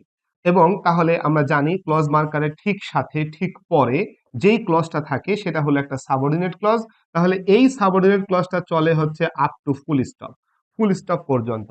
আর এই ক্লজ মার্কারের আগের পুরো অংশটা, বাক্যের শুরু থেকে একেবারে ক্লজ মার্কার হওয়ার আগ পর্যন্ত এই পুরো অংশটাই হবে হচ্ছে একটা প্রিন্সিপাল ক্লজ। অর্থাৎ দুইটা ক্লজ সম্পূর্ণই আলাদা। এক এবং দুই, এই দুইটা স্ট্রাকচারে প্রিন্সিপাল ক্লজ আলাদা, সাবঅর্ডিনেট ক্লজ আলাদা, সম্পূর্ণ আলাদা থাকে। এখন বিষয় হলো যে এক আর দুইয়ের ভিতরে পার্থক্য কি? আসলে কোনোই পার্থক্য নাই, শুধুই হলো অবস্থানগত একটা বিষয়। অর্থাৎ আমি যদি এক নম্বর স্ট্রাকচারের কথা বলি, সেখানে কি ছিল? এক নম্বর স্ট্রাকচারে সাবঅর্ডিনেট ক্লজটা শুরুতে ছিল, প্রিন্সিপাল ক্লজটা পরে ছিল। আর দুই নম্বর স্ট্রাকচারে কি হলো? দুই নম্বর স্ট্রাকচারে এসে দেখলাম সাবঅর্ডিনেট ক্লজটা পরে, প্রিন্সিপাল ক্লজটা আগে। জাস্ট এইটুকুই। তাহলে এখন যদি আমরা একটা সেন্টেন্স কমপ্লিটিং দেখি যে the son takes up a part time job, পুত্র একটা হচ্ছে খণ্ডকালীন চাকরি নিল সো দ্যাট। তাহলে সো দ্যাট যেহেতু একটি ক্লজ মার্কার, তাহলে আমার কাছে যেটা চাওয়া হয়েছে সেটা কোন ক্লজ? আমার কাছে চাওয়া হয়েছে সাবঅর্ডিনেট ক্লজ। তাহলে দেওয়া হয়েছে কোন ক্লজ? দেওয়া হয়েছে প্রিন্সিপাল ক্লজ। এই বাক্যটা কিন্তু স্ট্রাকচার 2 এ পড়েছে। আশা করি বুঝতেই পারতেছি, 1 এবং 2 দিয়েই কিন্তু সবচেয়ে বেশি পরিমাণ সেন্টেন্স কমপ্লিটিংও আসবে। এবার 3 নম্বরে চলে আসি। 3 নম্বর এবং 4 নম্বর এই দুটো স্ট্রাকচার দিয়ে কম পরিমাণ সেন্টেন্স কমপ্লিটিং আসবে। কেন কম পরিমাণ আসবে? তার কারণ হচ্ছে এই ক্লজ মার্কারটা শুধুমাত্র রিলেটিভ প্রোনাউন হতে পারে। রিলেটিভ প্রোনাউন ছাড়া রিলেটিভ প্রোনাউন ছাড়া অন্য কোনো ক্লজ মার্কার এই স্ট্রাকচার তৈরি করতে পারবে না। তার মানে আমরা শুধুমাত্র রিলেটিভ প্রোনাউন দিয়ে সেন্টেন্স কমপ্লিটিং যদি কখনো করি তাহলে এই ধরনের স্ট্রাকচার আসতে পারে। তবে আমি একটু বলেই রাখি, স্ট্রাকচার 3 দিয়ে আসলে আমাদের সেন্টেন্স কমপ্লিটিং এর প্রশ্ন আসবে না। সেন্টেন্স কমপ্লিটিং এর প্রশ্ন এই 3 দিয়ে আসবে না। সো এটা আমাদের জেনে রাখতে হবে রাইট ফর্ম অফ ভার্বস এর জন্য, এটা জেনে রাখতে হবে ভবিষ্যতে অ্যাডমিশন জবের প্রিপারেশনের জন্য। সেন্টেন্স কমপ্লিটিং এর টপিকে কমপক্ষে এই স্ট্রাকচারের প্রয়োজন হবে না, বাট আমাদের জেনে রাখতে হবে। এখন দেখি এই স্ট্রাকচারটা প্রথম ভাবে দেখতে আমাদের 1 নাম্বার স্ট্রাকচারের মতো মনে হবে। ক্লজ মার্কার, তারপরে সাবজেক্ট, তারপরে ফাইনাইট ভার্ব। সো এটা হলো একটা সাবঅর্ডিনেট ক্লজ, আমরা বুঝতেই পারতেছি। তো এখন এই সাবঅর্ডিনেট ক্লজটা চলতেছে, তাহলে এই যে প্রথম যে সাবজেক্টটা, এটা কার সাবজেক্ট? এটা সাবঅর্ডিনেট ক্লজের সাবজেক্ট। তাহলে এই যে প্রথম যে ফাইনাইট ভার্বটা আসলো, প্রথম ফাইনাইট ভার্ব, এটা কার ফাইনাইট ভার্ব? এটা সাবঅর্ডিনেট ক্লজের ফাইনাইট ভার্ব। এবার আরো কিছু ওয়ার্ড আসলো, অবজেক্ট, এক্সটেনশন আসলো। এইবার যে আবারও একটা ফাইনাইট ভার্ব আসলো, 2 নম্বর ফাইনাইট ভার্ব, এটা কি তাহলে সাবঅর্ডিনেট ক্লজের হবে? না, কারণ একটা ক্লজে একটা ফাইনাইট ভার্ব থাকে। ফলে এই সাবঅর্ডিনেট ক্লজের ফাইনাইট ভার্ব আমরা পেয়ে গেছি। তাহলে এই ফাইনাইট ভার্বটা কার? এটা হচ্ছে একটা প্রিন্সিপাল ক্লজের ফাইনাইট ভার্ব। এখানে সমস্যা হলো দুইটা। প্রথম সমস্যা হলো সাবঅর্ডিনেট ক্লজ শেষ হয়েছে, কিন্তু এখানে কোনো কমা দেওয়া নাই। দ্বিতীয় সমস্যা হলো কমার পরে প্রিন্সিপাল ক্লজের একটা সাবজেক্ট আসার কথা ছিল, সেটাও নাই। এই দুইটা জিনিসই আসলে 1 নম্বর স্ট্রাকচারের সাথে 3 নম্বর স্ট্রাকচারের পার্থক্য তৈরি করে দেয়। 1 নম্বর স্ট্রাকচারে এখানে একটা কমা দিয়ে ঘোষণা করা হয়েছিল এইটুকু সাবঅর্ডিনেট ক্লজ, কমার পরের থেকে প্রিন্সিপাল ক্লজ। 1 নম্বর স্ট্রাকচারে কমার পরে সাবজেক্ট এসে ঘোষণা করেছিল যে সে হলো প্রিন্সিপাল ক্লজের সাবজেক্ট। কিন্তু 3 নম্বর স্ট্রাকচারে এই দুইটা কিন্তু আসে না। 3 নম্বরে সরাসরি ফাইনাইট ভার্ব চলে আসে। এখন প্রশ্ন হলো, অনেকেই বলবে যে ভাই ক্লজ হতে গেলে তো সাবজেক্ট ফাইনাইট ভার্ব অবশ্যই লাগবে, তাহলে এখানে ফাইনাইট ভার্ব আছে, তাহলে সাবজেক্ট গেল কোথায়? হ্যাঁ, এই কথাটা যৌক্তিক যে আমরা সাবঅর্ডিনেট ক্লজের সাবজেক্ট দেখতে পেয়েছি, কিন্তু প্রিন্সিপাল ক্লজের সাবজেক্ট দেখতে পাচ্ছি না। আসলে দেখবো কি করে? এই যে সাবঅর্ডিনেট ক্লজ, এই পুরো সাবঅর্ডিনেট ক্লজটাই এখানে সাবজেক্ট হিসেবে কাজ করতেছে। কার সাবজেক্ট? এই ফাইনাইট ভার্বের সাবজেক্ট। সেই কারণে এই ফাইনাইট ভার্বটা সব সময় থার্ড পারসন সিঙ্গুলার নাম্বারে হবে। তার মানে প্রেজেন্ট হলে হয়তোবা ইজ হবে, পাস্ট হলে হয়তোবা ওয়াজ হবে, হ্যাভ বা হ্যাজ এর মধ্য থেকে হ্যাজ হবে। এইভাবে থার্ড পারসন সিঙ্গুলার নাম্বারের সাথে যা বসে তাই হবে। তো এই ভার্বটা কিন্তু এইটা মেনে চলবে। কিন্তু এই ভার্বটার সাবজেক্ট যেহেতু আছে, তাহলে এই সাবজেক্ট অনুসারেই সে কিন্তু আসলে ভার্বটাকে নির্ধারণ করবে। আমার মনে হয় আমি এই কথাটা বুঝাইতে পেরেছি। এখন আমাদের কাজ হলো একটা এক্সাম্পল দেখা। লক্ষ্য করি একটা এক্সাম্পল। এখানে এক্সাম্পলটা হচ্ছে এরকম, what he said to you yesterday was not true. লক্ষ্য করো, এই যে শুরু হলো একটা ক্লজ মার্কার দিয়ে, সেই ক্লজ মার্কারটা কিন্তু একটা রিলেটিভ প্রোনাউন হতে হবে। রিলেটিভ প্রোনাউনের বাইরে অন্য কেউ হতে পারবে না। ক্লজ মার্কার দিয়ে শুরু হলো, তারপরে এই যে অংশটা সাবঅর্ডিনেট ক্লজ। কতক্ষণ পর্যন্ত? এই যে এটা হলো আমাদের ফাইনাইট ভার্ব 1 সেইড, তাহলে এইটা হলো আমাদের ফাইনাইট ভার্ব 2। তাহলে এর আগ পর্যন্ত এই যে অংশটা, এই পুরো অংশটাই হচ্ছে আমাদের কি? Subordinate clause. আর এই সাবঅর্ডিনেট ক্লজটাই হচ্ছে এই ওয়াজ ভার্বের সাবজেক্ট।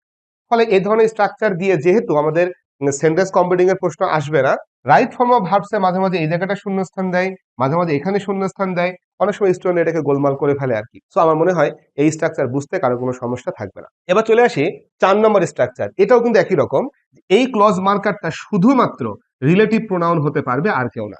যেহেতু শুধু রিলেটিভ প্রোনাউন দিয়েই এই স্ট্রাকচার হয়, ফলে বোঝাই যাচ্ছে ইংরেজি ভাষাতে সেন্টেন্স কমপ্লিটিং এ এই ধরনের কোশ্চেন আসার, এই স্ট্রাকচারে কোশ্চেন আসার সম্ভাবনা কম। তার কারণ এরা শুধুমাত্র রিলেটিভ প্রোনাউন দিয়েই হয়। ওকে, তাহলে এই স্ট্রাকচারের বৈশিষ্ট্য কি? এই যে প্রথমে একটা সাবজেক্ট আছে, তাহলে এই সাবজেক্টটা কার? মনে রাখতে হবে এই সাবজেক্টটা হচ্ছে প্রিন্সিপাল ক্লজের সাবজেক্ট। এরপরে যেহেতু আমরা এখানে ক্লজ মার্কার পেয়ে গেলাম, তার মানে ক্লজ মার্কার থেকে শুরু হয়ে গেল আমাদের সাবঅর্ডিনেট ক্লজ। তাহলে এই সাবঅর্ডিনেট ক্লজ চলছে। তাহলে এই সাবজেক্টটা কার? এটা হলো সাবঅর্ডিনেট ক্লজের সাবজেক্ট। এই ফাইনাইট ভার্বটা কার? এটা সাবঅর্ডিনেট ক্লজের ফাইনাইট ভার্ব। এবং আবারও অবজেক্ট, এক্সটেনশন চলছে। বাট যখনই দ্বিতীয় ফাইনাইট ভার্বটা চলে আসলো, দ্বিতীয় ফাইনাইট ভার্বটা যেই চলে আসলো, তার মানে এ তো আর এই ক্লজের ফাইনাইট ভার্ব না। কারণ একটা ক্লজে একটা ফাইনাইট ভার্ব থাকে। সাবঅর্ডিনেট ক্লজের মধ্যে ফাইনাইট ভার্বটা আমরা পেয়ে গেছি। এরপরে যখন ফাইনাইট ভার্ব আসবে, তাহলে সে অবশ্যই প্রিন্সিপাল ক্লজের ফাইনাইট ভার্ব। তার মানে এখান থেকে শুরু হয়ে গেল প্রিন্সিপাল ক্লজ, চলবে হচ্ছে ফুল স্টপ পর্যন্ত। তাহলে এই যে সাবজেক্ট এখানে আর এই যে ফাইনাইট ভার্ব এখানে, এরকম দীর্ঘ দূরে থাকার ফলে অনেকেই এখানে ভার্বটা লিখতে যেয়ে ভুল করে। অনেকে আবার শুধু সাবঅর্ডিনেট ক্লজটা কমপ্লিট করে দিয়ে চলে আসে, প্রিন্সিপাল ক্লজের বাকি অংশ লেখার কথা মনে থাকে না। ফলে এই রুল দিয়ে কিন্তু আমাদের সেন্টেন্স কমপ্লিটিং এ প্রশ্ন আসে। সেন্টেন্স কমপ্লিটিং এ প্রশ্ন অবশ্যই আসবে, এবং আসলে বেশিরভাগই জেনে বুঝে ভুল করে দিয়ে আসে। আমরা একটু দেখি কেমন কোশ্চেন আসতে পারে। এই যে কোশ্চেনটা প্রিভিয়াস ইয়ারে একটা ইয়ারের কোশ্চেন আছে, বোর্ড কোশ্চেন। লাস্ট উইক এ ফাংশন ওয়াজ অ্যারেঞ্জড। গত সপ্তাহে একটা অনুষ্ঠান আয়োজন করা হয়েছিল ইন আওয়ার স্কুল, আমাদের স্কুলে, two honour the brilliant students, মেধাবী ছাত্রছাত্রীদেরকে অনার করার জন্য, সম্মাননা দেওয়ার জন্য। The students who, the students who, তাহলে ছাত্রছাত্রীরা যারা। এখন প্রশ্ন হচ্ছে এটা এই স্ট্রাকচারে কোশ্চেন আমরা ধরতে পেরেছি কিনা। তাহলে আমরা কি করব, এই যে ক্লজ মার্কার দেখলাম, তার মানে আমাদের এখান থেকে শুরু করতে হবে সাবঅর্ডিনেট ক্লজ। আর তার আগে দেখলাম কি, দ্য স্টুডেন্টস, তাহলে এটা কি, এটা হলো আমাদের একটা সাবজেক্ট। কার সাবজেক্ট এটা, প্রিন্সিপাল ক্লজের সাবজেক্ট। সো প্রথমত আমরা এইখানটায় একটা ক্লজ লিখবো যেটা সাবঅর্ডিনেট ক্লজ হবে, এবং তারপরে এই যে সাবজেক্ট এখানে আছে এর পরের ফাইনাইট ভার্ব থেকে শুরু করে বাকি অংশটা আমরা লিখবো। কিভাবে লিখবো, এইটা কিন্তু রিলেটিভ প্রোনাউনের নিয়ম শেখানোর সময় আমি শেখাবো। বাট আমাকে মনে রাখতে হবে এখানে আমাদের দুইটা কাজ। প্রথম কাজ হচ্ছে সাবঅর্ডিনেট ক্লজটা কমপ্লিট করা, এখানে ক্লজ মার্কার দেওয়া আছে, বাকিটা লিখতে হবে। দ্বিতীয় কাজ হচ্ছে প্রিন্সিপাল ক্লজের বাকি অংশ লেখা, এখানে প্রিন্সিপাল ক্লজের সাবজেক্ট দেওয়া আছে। এখন কোন কথা লিখবো, কি লিখলে মনের ভাব প্রকাশ পাবে, এটা কিন্তু রিলেটিভ প্রোনাউনের মধ্যে যে আমরা শিখবো যে হু দিলে কি বললে মনের ভাব প্রকাশ পায়, হুইজ দিলে কি প্রকাশ পায়। সো আমি তো আগেই বলেছি যে সেন্টেন্স কমপ্লিটিং শেখানোর মূল বিষয় হচ্ছে প্রথমত মনের ভাবটা আগে প্রকাশ করতে হবে বাংলায়, এরপরে দেখতে হবে সেই মনের ভাবটার সবগুলো ইংলিশ ওয়ার্ড আমার জানা আছে কিনা। যদি জানা না থাকে তাহলে ভিন্নভাবে মনের ভাব প্রকাশ করতে হবে। অর্থাৎ বিভিন্ন ভাবে মনের ভাব প্রকাশ করে করে দেখতে হবে যে কোন কথাটার আমি ইংলিশ সবগুলো জানি। কারণ আমরা যেহেতু ইংলিশ ম্যান না, ফলে ইংলিশ সবগুলো ওয়ার্ড আমি জানবো এমনটা হওয়ার সম্ভাবনা খুবই কম। ফলে যখন আমি দেখবো যে আমি মনের ভাব প্রকাশ করার জন্য এই কথাটা বলতেছি, তো এই কথাটা সবগুলো ইংলিশ আমি জানি, তখন আমাদের স্ট্রাকচার আসবে, তখন আমাদের টেন্স আসবে, তারপর আমরা লেখা শুরু করব। সো মনের ভাব প্রকাশটা আমি শিখাবো কিভাবে, কোন কথাটা বললে মনের ভাবটা প্রকাশ পাবে। সো আপাতত এটা ভাবার দরকার নেই, আপাতত গঠনটা ভাবলেই চলবে। আশা করি এই পর্যন্ত ক্লাস বুঝতে কারো কোনো সমস্যা হওয়ার কথা না। এবার চলে আসি পরের কথা, প্রিন্সিপাল ক্লজ অথবা সাবঅর্ডিনেট ক্লজ, এখান থেকে টেন্সটা নির্ণয় করব কি করে। মানে প্রিন্সিপাল ক্লজ অথবা সাবঅর্ডিনেট ক্লজ যেটাই হোক না কেন, আমাকে প্রশ্নে প্রিন্সিপাল ক্লজ চাওয়া হতে পারে, আমাকে প্রশ্নে সাবঅর্ডিনেট ক্লজ চাওয়া হতে পারে। তো টেন্সটা নির্ণয় করব কি করে।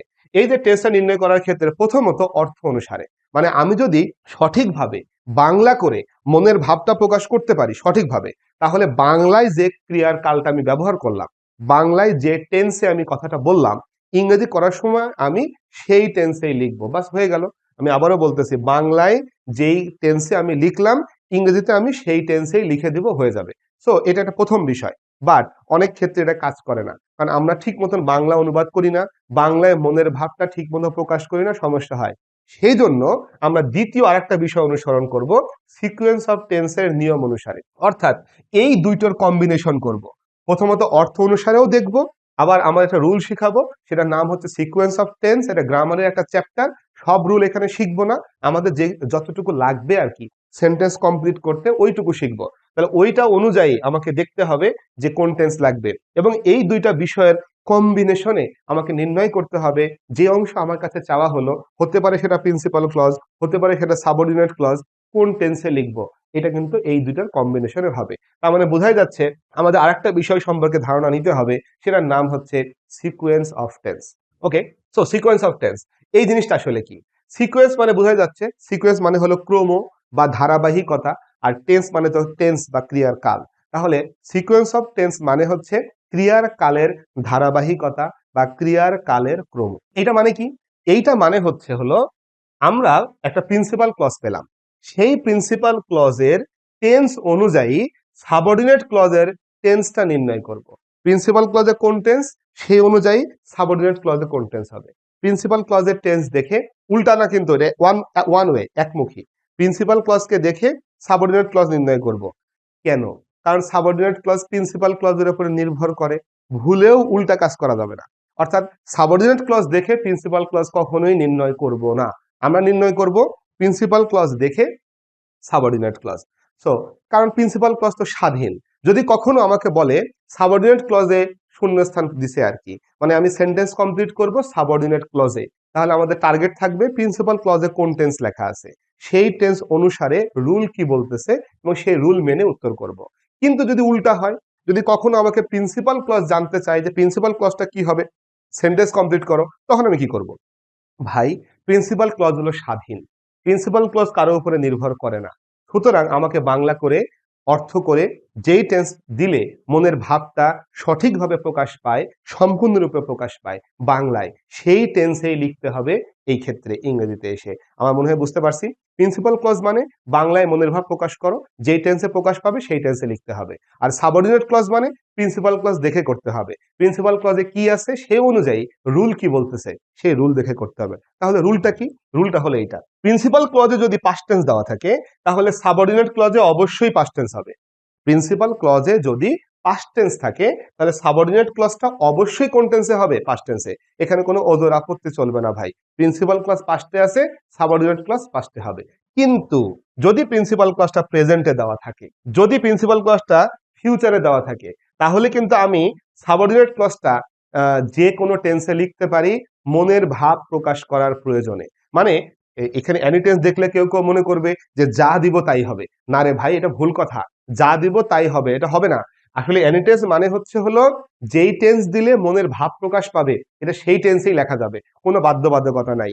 প্রিন্সিপাল ক্লজ প্রেজেন্টে দেওয়া আছে, প্রিন্সিপাল ক্লজ ফিউচারে দেওয়া আছে, তখন সাবঅর্ডিনেট ক্লজ যদি আমার লিখতে হয় তাহলে কি করব? সাবঅর্ডিনেট ক্লজ অর্থ অনুসারে যেই টেন্সে কথা বললে মনের ভাব প্রকাশ পাবে আমরা সেই টেন্সেই লিখতে পারবো। আশা করি এই রুলটা বুঝতে পারছে। উল্টা পথে গেলে কিন্তু হবে না। তো সাবঅর্ডিনেট ক্লজে পাস্ট দেওয়া আছে, তাহলে কি প্রিন্সিপাল ক্লজ পাস্ট হবে? না ভাই, সাবঅর্ডিনেট ক্লজ পাস্ট দেওয়া থাকলে প্রিন্সিপাল ক্লজ পাস্ট হবেই হবে এইটা বলা যাবে না। তার কারণ এই যে অ্যানি টেন্স যে জিনিসটা আছে এর মধ্যেও তো পাস্ট হওয়ার সম্ভাবনা আছে। অর্থাৎ প্রিন্সিপাল ক্লজ প্রেজেন্ট হলে সাবঅর্ডিনেট ক্লজ তো পাস্টও হতে পারে, যে কোনো টেন্সে হতে পারে, অর্থ করে দেখতে হবে হবে কিনা। ওকে, তাহলে আমি সাবঅর্ডিনেট ক্লজে পাস্ট পেলাম, তাহলে প্রিন্সিপাল ক্লজ কি হবে? মনে রাখতে হবে প্রিন্সিপাল ক্লজ সব সময় অর্থ অনুসারে করতে হবে, প্রিন্সিপাল ক্লজ সব সময় অর্থানুসারে করতে হবে। অর্থাৎ অর্থ করে যদি দেখি এখানে পাস্টে বলতে হবে, ওকে পাস্টে বলবো। অর্থ করে যদি দেখি ফিউচারে বলতে হবে, ওকে ফিউচারে বলবো। অর্থ করে যদি দেখি প্রেজেন্টে বলতে হবে, প্রেজেন্টে বলবো, যদি আমাকে প্রিন্সিপাল ক্লজ কমপ্লিট করতে বলে। আর যদি সাবঅর্ডিনেট ক্লজ কমপ্লিট করতে বলে তাহলে অবশ্যই এই রুলটা মেনে মেনে করব। আমার মনে হয় এই ভুলটা যেন আমরা না করি, আমরা একটা ভুল শিখি ভাই। আসলে তোমাদের দোষ কি দিব? আসলে এটা ভুল শেখানো হয়, আমাদেরই দোষ, আমরা শিক্ষকেরাই ভুল শিখাই। একটা পাস্ট পাইছি মানে পরেরটা পাস্ট হবে, একটা পাস্ট পেয়েছি মানেই পরেরটা পাস্ট হবে। ভাই এটা একেবারেই একটা গ্রস মিস্টেক। কারণ এরকম অনেক জায়গা পাওয়া যাবে যেখানে একটা পাস্ট পেয়েছি মানেই পরেরটা পাস্ট হবে, বিষয়টা এমন না। সো তখন যে আমরা ধরা খাবো, হয়তো এই ঘটনা খুব বেশি একটা ঘটে না, হয়তো ঘটনাটা খুবই কম কম ঘটে, কিন্তু ঘটে তো ভাই। তাহলে তোমাকে শেখার সময় এই জন্য শতভাগ নির্ভুল করে শিখতে হবে। এই জায়গাটায় ঘাটতি, আর এই জন্যই কিন্তু আমরা ইংরেজিতে খুব বেশি একটা ভালো করতে পারি না। আমাদের আরো একটা ইউটিউবে সিরিজ আসবে যেখানে ইংরেজি কেন আমরা পারি না, কি জন্য ইংরেজি পারছি না সেই বিষয় নিয়ে কথা হবে। তো সেটা আর একটা আলোচনা, আমরা এখানে চলে আসি। এই যে রুলটা শিখলাম যে প্রিন্সিপাল ক্লজ দেখে দেখে সাবঅর্ডিনেট ক্লজ হবে, এই রুলের দুইটা ব্যতিক্রম শিখতে হবে। ব্যতিক্রম আসলে অনেক আছে, বাট আমাদের শিখতে হবে দুইটা ব্যতিক্রম। তো প্রথম যে ব্যতিক্রমটা সেটা কি? প্রথম ব্যতিক্রমটা হচ্ছে সাবঅর্ডিনেট ক্লজে যদি চিরন্তন সত্য থাকে, সাবঅর্ডিনেট ক্লজে যদি কি থাকে? চিরন্তন সত্য থাকে, তাহলে কিন্তু সেখানে আমরা আর অন্য কিছু করতে পারবো না, অবশ্যই প্রেজেন্ট ইনডিফিনিটে দিব। কেন প্রেজেন্ট ইনডিফিনিটে দিব? তার কারণ হচ্ছে হলো সাবঅর্ডিনেট ক্লজে একটা চিরন্তন সত্য আছে। তো আমরা জানি চিরন্তন সত্য, ঐতিহাসিক সত্য, বৈজ্ঞানিক সত্য, এরা সব সময় কিসে হয়? এরা সব সময় প্রেজেন্ট ইনডিফিনিটে হয়। তাহলে আমি প্রিন্সিপাল ক্লজ দেখার আর প্রয়োজন বোধ করছি না। যেমন একটা কোশ্চেন যদি দেখা হয়, Galileo Galilei first told that, তো যেহেতু এখানে দ্যাট দেওয়া আছে বোঝাই যাচ্ছে এটা হলো একটা ক্লজ মার্কার। তার মানে আমার কাছে যেটা চেয়েছে সেটা হলো সাবঅর্ডিনেট ক্লজ, এই পাশে সাবঅর্ডিনেট ক্লজ চাওয়া হয়েছে। তাহলে আমি আসবো হচ্ছে এই পাশটায়। এখন এটা প্রিন্সিপাল ক্লজ কোন টেন্সে আছে? প্রিন্সিপাল ক্লজটা পাস্টে আছে। কে বলে দিল? এই টোল্ড কথাটা বলে দিল যে প্রিন্সিপাল ক্লজটা পাস্ট টেন্সে আছে। এইবার কাজ হচ্ছে হলো সাবঅর্ডিনেট ক্লজটা লেখা। তাহলে আমাদের নিয়ম কি বলেছিল? নিয়ম বলেছিল প্রিন্সিপাল ক্লজ যদি পাস্টে থাকে তাহলে সাবঅর্ডিনেট ক্লজটা অবশ্যই পাস্টে হবে। সো আমরা এখানে পাস্টে লেখার চেষ্টা করতেই পারি, কিন্তু সমস্যা হচ্ছে এখানে দি আর্থ কথাটা দেওয়া আছে। তো আমি যখন সেন্টেন্সটা কমপ্লিট করলাম এইভাবে যে Galileo Galilei first told the people that the earth এই যে মুভস রাউন্ড দ্য সান, এটা প্রেজেন্ট ইনডিফিনিটে লেখা লাগলো কেন? কারণ এই আর্থের সাথে আমি যখন এই কথাটা লিখে দিলাম তখন এই সাবঅর্ডিনেট ক্লজের পুরো কথাটা একটা চিরন্তন সত্য হয়ে গেল যে পৃথিবী সূর্যের চারিদিকে ঘোরে। যেহেতু চিরন্তন সত্য হয়ে গেছে, তো আমি এখানে আর পাস্ট টেন্স করতে পারলাম না, আমাকে কি বলতে হলো? মুভস বলতে হলো। আশা করি মনে থাকবে যে সাবঅর্ডিনেট ক্লজে যদি কখনো চিরন্তন সত্য বা বৈজ্ঞানিক সত্য চলে আসে, তাহলে আমি কিন্তু প্রিন্সিপাল ক্লজে পাস্ট দেখেও সাবঅর্ডিনেট ক্লজটা পাস্টে করতে পারবো না, কারণ এটা হলো চিরন্তন সত্য টোল্ড থাকার ফলেও আমরা এখানে লিখবো হচ্ছে প্রেজেন্ট ইনডিফিনিট টেন্সে। আশা করি এই প্রথম এক্সেপশনটা আমরা বুঝতে পারছি। পরবর্তী যেটা, পরবর্তী যে এক্সেপশন, যদি এখানে এক হয়ে গেছে, এটা 2 নম্বর এক্সেপশন আসলে। পরবর্তী যে এক্সেপশনটা সেটা হচ্ছে হলো একটি বাক্যের দুইটি ক্লজ প্রিন্সিপাল এবং সাবঅর্ডিনেট এই দুইটা ক্লজই একই সাথে ফিউচার হতে পারবে না। একটি বাক্যের দুইটি ক্লজ প্রিন্সিপাল এবং সাবঅর্ডিনেট এই দুইটা ক্লজই একই সাথে ফিউচার হতে পারবে না। তার মানে একটা কমপ্লেক্স সেন্টেন্স পেলাম, যে কমপ্লেক্স সেন্টেন্সে দুইটা ক্লজ আছে, একটা ক্লজের নাম প্রিন্সিপাল ক্লজ, একটা ক্লজের নাম সাবঅর্ডিনেট ক্লজ। তাহলে এই দুইটা ক্লজই আমি একই সাথে ফিউচারে লিখতে পারবো না। কিভাবে লিখবো তাহলে? একটা যদি ফিউচার হয়ে যায় তাহলে আরেকটা লিখবো প্রেজেন্ট ইনডিফিনিটে। অর্থ দিবে ফিউচারের, লিখবো প্রেজেন্ট ইনডিফিনিটে। যদিও সেন্টেন্স কম্পিউটিং এর এসএসসি এবং এইচএসসি এর পর্যায়ে আমাদের এটা ফিউচারে লিখলেও হয়তো বা শিক্ষকেরা ভুল ধরবে না, বাট এটা হলো একটা নিয়ম জেনে রাখা দরকার যে আমাদের আসলে এখানে প্রেজেন্ট ইনডিফিনিট হওয়া উচিত। সো আমরা হয়তো সেন্টেন্স কম্পিউটিং এর ফিউচার লিখে দিলেও শিক্ষকেরা সঠিক বলে দিবে, বাট আলটিমেটলি এটা হলো রুল যে একটা কমপ্লেক্স সেন্টেন্সের দুইটা ক্লজ কখনো একই সাথে ফিউচারে লেখা যায় না। একটা ফিউচার হয়ে গেলে আর একটা হবে প্রেজেন্ট ইনডেফিনিটে। যেমন এখানে একটা বাক্য আমি সেন্টেন্স কম্পিউটিং হিসেবে রেখেছি, this is an important message. এটা একটা খুবই গুরুত্বপূর্ণ বার্তা। I will give him the message, আমি তাকে মেসেজটা দিব হোয়েন আই শূন্যস্থান। এবার লক্ষ্য করি, আমি তাকে মেসেজটা দিব যখন আমি মেসেজটা পাবো। আমি মেসেজটা পাবো তাহলে ভবিষ্যতে পাবো, তাহলে দিব কখন? ভবিষ্যতে। মেসেজ পাবো কখন? ভবিষ্যতে। তার মানে এখানে হওয়া দরকার ছিল I will get it. So আমরা এখানে দিই হচ্ছে when I get it. I get it. I will গেটটা আসলে আমরা দেওয়া যায় না বা দিব না। কিন্তু এটা এইচএসসি পরীক্ষা যদি কেউ লেখে when I will get it হবে। এসএসসি পরীক্ষায় লিখলে তো আরো হবে, কিন্তু এটা অ্যাডমিশন জবে যে লিখলে আর হবে না। অর্থ দিবে আই উইল গেট ইট এর, কিন্তু লিখতে হবে আই গেট ইট, কারণ একটা কমপ্লেক্স সেন্টেন্সে দুইটা ক্লজই একই সাথে ফিউচারে লেখা যায় না। যেহেতু একটা ফিউচারে লেখা আছে, তাই অপরটা অর্থ ফিউচারে দিলেও লিখতে হবে প্রেজেন্ট ইনডেফিনিটে। This is rule. বাট আমরা এইচএসসি এসএসসি এই লেভেলে আই উইল গেট ইট যদি এই কথাটাও এখানে লিখি, তাতেও বাক্যটি সঠিক হবে। আমার মনে হয় এই দ্বিতীয় এক্সেপশনটা আমরা বুঝতে পেরেছি। তাহলে আমাদের টেন্স নির্ণয় করা শেষ হয়ে গেল। এখন আমাদের কাজ হচ্ছে সেন্টেন্স কমপ্লিটিং এর বিভিন্ন লিঙ্কার বা ক্লজ মার্কার ধরে ধরে আমাদের এই মনের ভাবটা কি বললে প্রকাশ পাবে, কোন কথাটা বললে প্রকাশ পাবে, সেইটা এখন শেখার চেষ্টা করা। সো আমাদের প্রথম ক্লাসে আমাদের সেন্টেন্স কমপ্লিটিং এর বেসিক আলোচনাগুলো ছিল। আমরা একেবারে বেসিক বিষয়গুলো শিখছি, যেগুলো ব্যবহার হবে আমাদের আগামী লেকচার থেকে, আগামী ক্লাস থেকে, যখন আমরা সেন্টেন্স কমপ্লিটিং শিখবো একেবারে ক্লজ মার্কার ধরে ধরে। অর্থাৎ এক একটা ক্লজ মার্কার ধরবো এবং সেই ক্লজ মার্কারের প্রেক্ষাপটে কোনখানে কোন কথাটা বললে মনের ভাবটা প্রকাশ পাবে সেটা জানবো, এবং বিভিন্ন ভাবে মনের ভাব প্রকাশ করব, অনেক অনেক কথা বলে মনের ভাব প্রকাশ করব। তার মধ্যে থেকে যেটার সবগুলো ইংলিশ ওয়ার্ড আমি জানবো সেটাকে অ্যাপ্লাই করব। তখন আমি টেন্স নির্ণয় করব, তখন আমি স্ট্রাকচার অ্যাপ্লাই করব, এবং সবকিছু মিলিয়ে আমি বাক্যটা কমপ্লিট করব। আশা করি পরবর্তী লেকচার থেকে সেন্টেন্স কমপ্লিটিং এর সেই ক্লাসগুলো সবাই বুঝতে পারবো। তবে এই ক্লাসটি বারবার দেখে আগে নিজের মধ্যে আত্মস্থ করতে হবে, যাতে পরের ক্লাসটা খুব ভালোভাবে বোঝা যায়। এবং অবশ্যই মনে রাখতে হবে, আমাদের শেখার ভিতরে কিছু ত্রুটি থাকার ফলেই ইংরেজিকে আমরা কখনোই আমাদের নিজস্ব সম্পদে পরিণত করতে পারি নাই। ইংরেজি বরং আমাদেরকে সবসময় বিপদে ফেলে এসেছে এবং ফেলছে। আশা করি আমাদের সাথে থাকলে, আমার সাথে থাকলে এই সমস্যাটি সামনে আর কখনোই হবে না। দেখা হচ্ছে পরবর্তী ক্লাসে। সেই পর্যন্ত সবাই ভালো থাকবো, সুস্থ থাকবো, এবং অবশ্যই অবশ্যই আমাদের এই ইউটিউব চ্যানেল সাবস্ক্রাইব করতে হবে, এবং আমাদের ফেসবুক পেজটি অবশ্যই অবশ্যই সাবস্ক্রাইব করতে হবে, ফলো করতে হবে, লাইক দিতে হবে, বন্ধু বান্ধবীকে মেনশন করতে হবে। সেই পর্যন্ত সবাই ভালো থাকবেন, সুস্থ থাকবেন। আল্লাহ হাফেজ।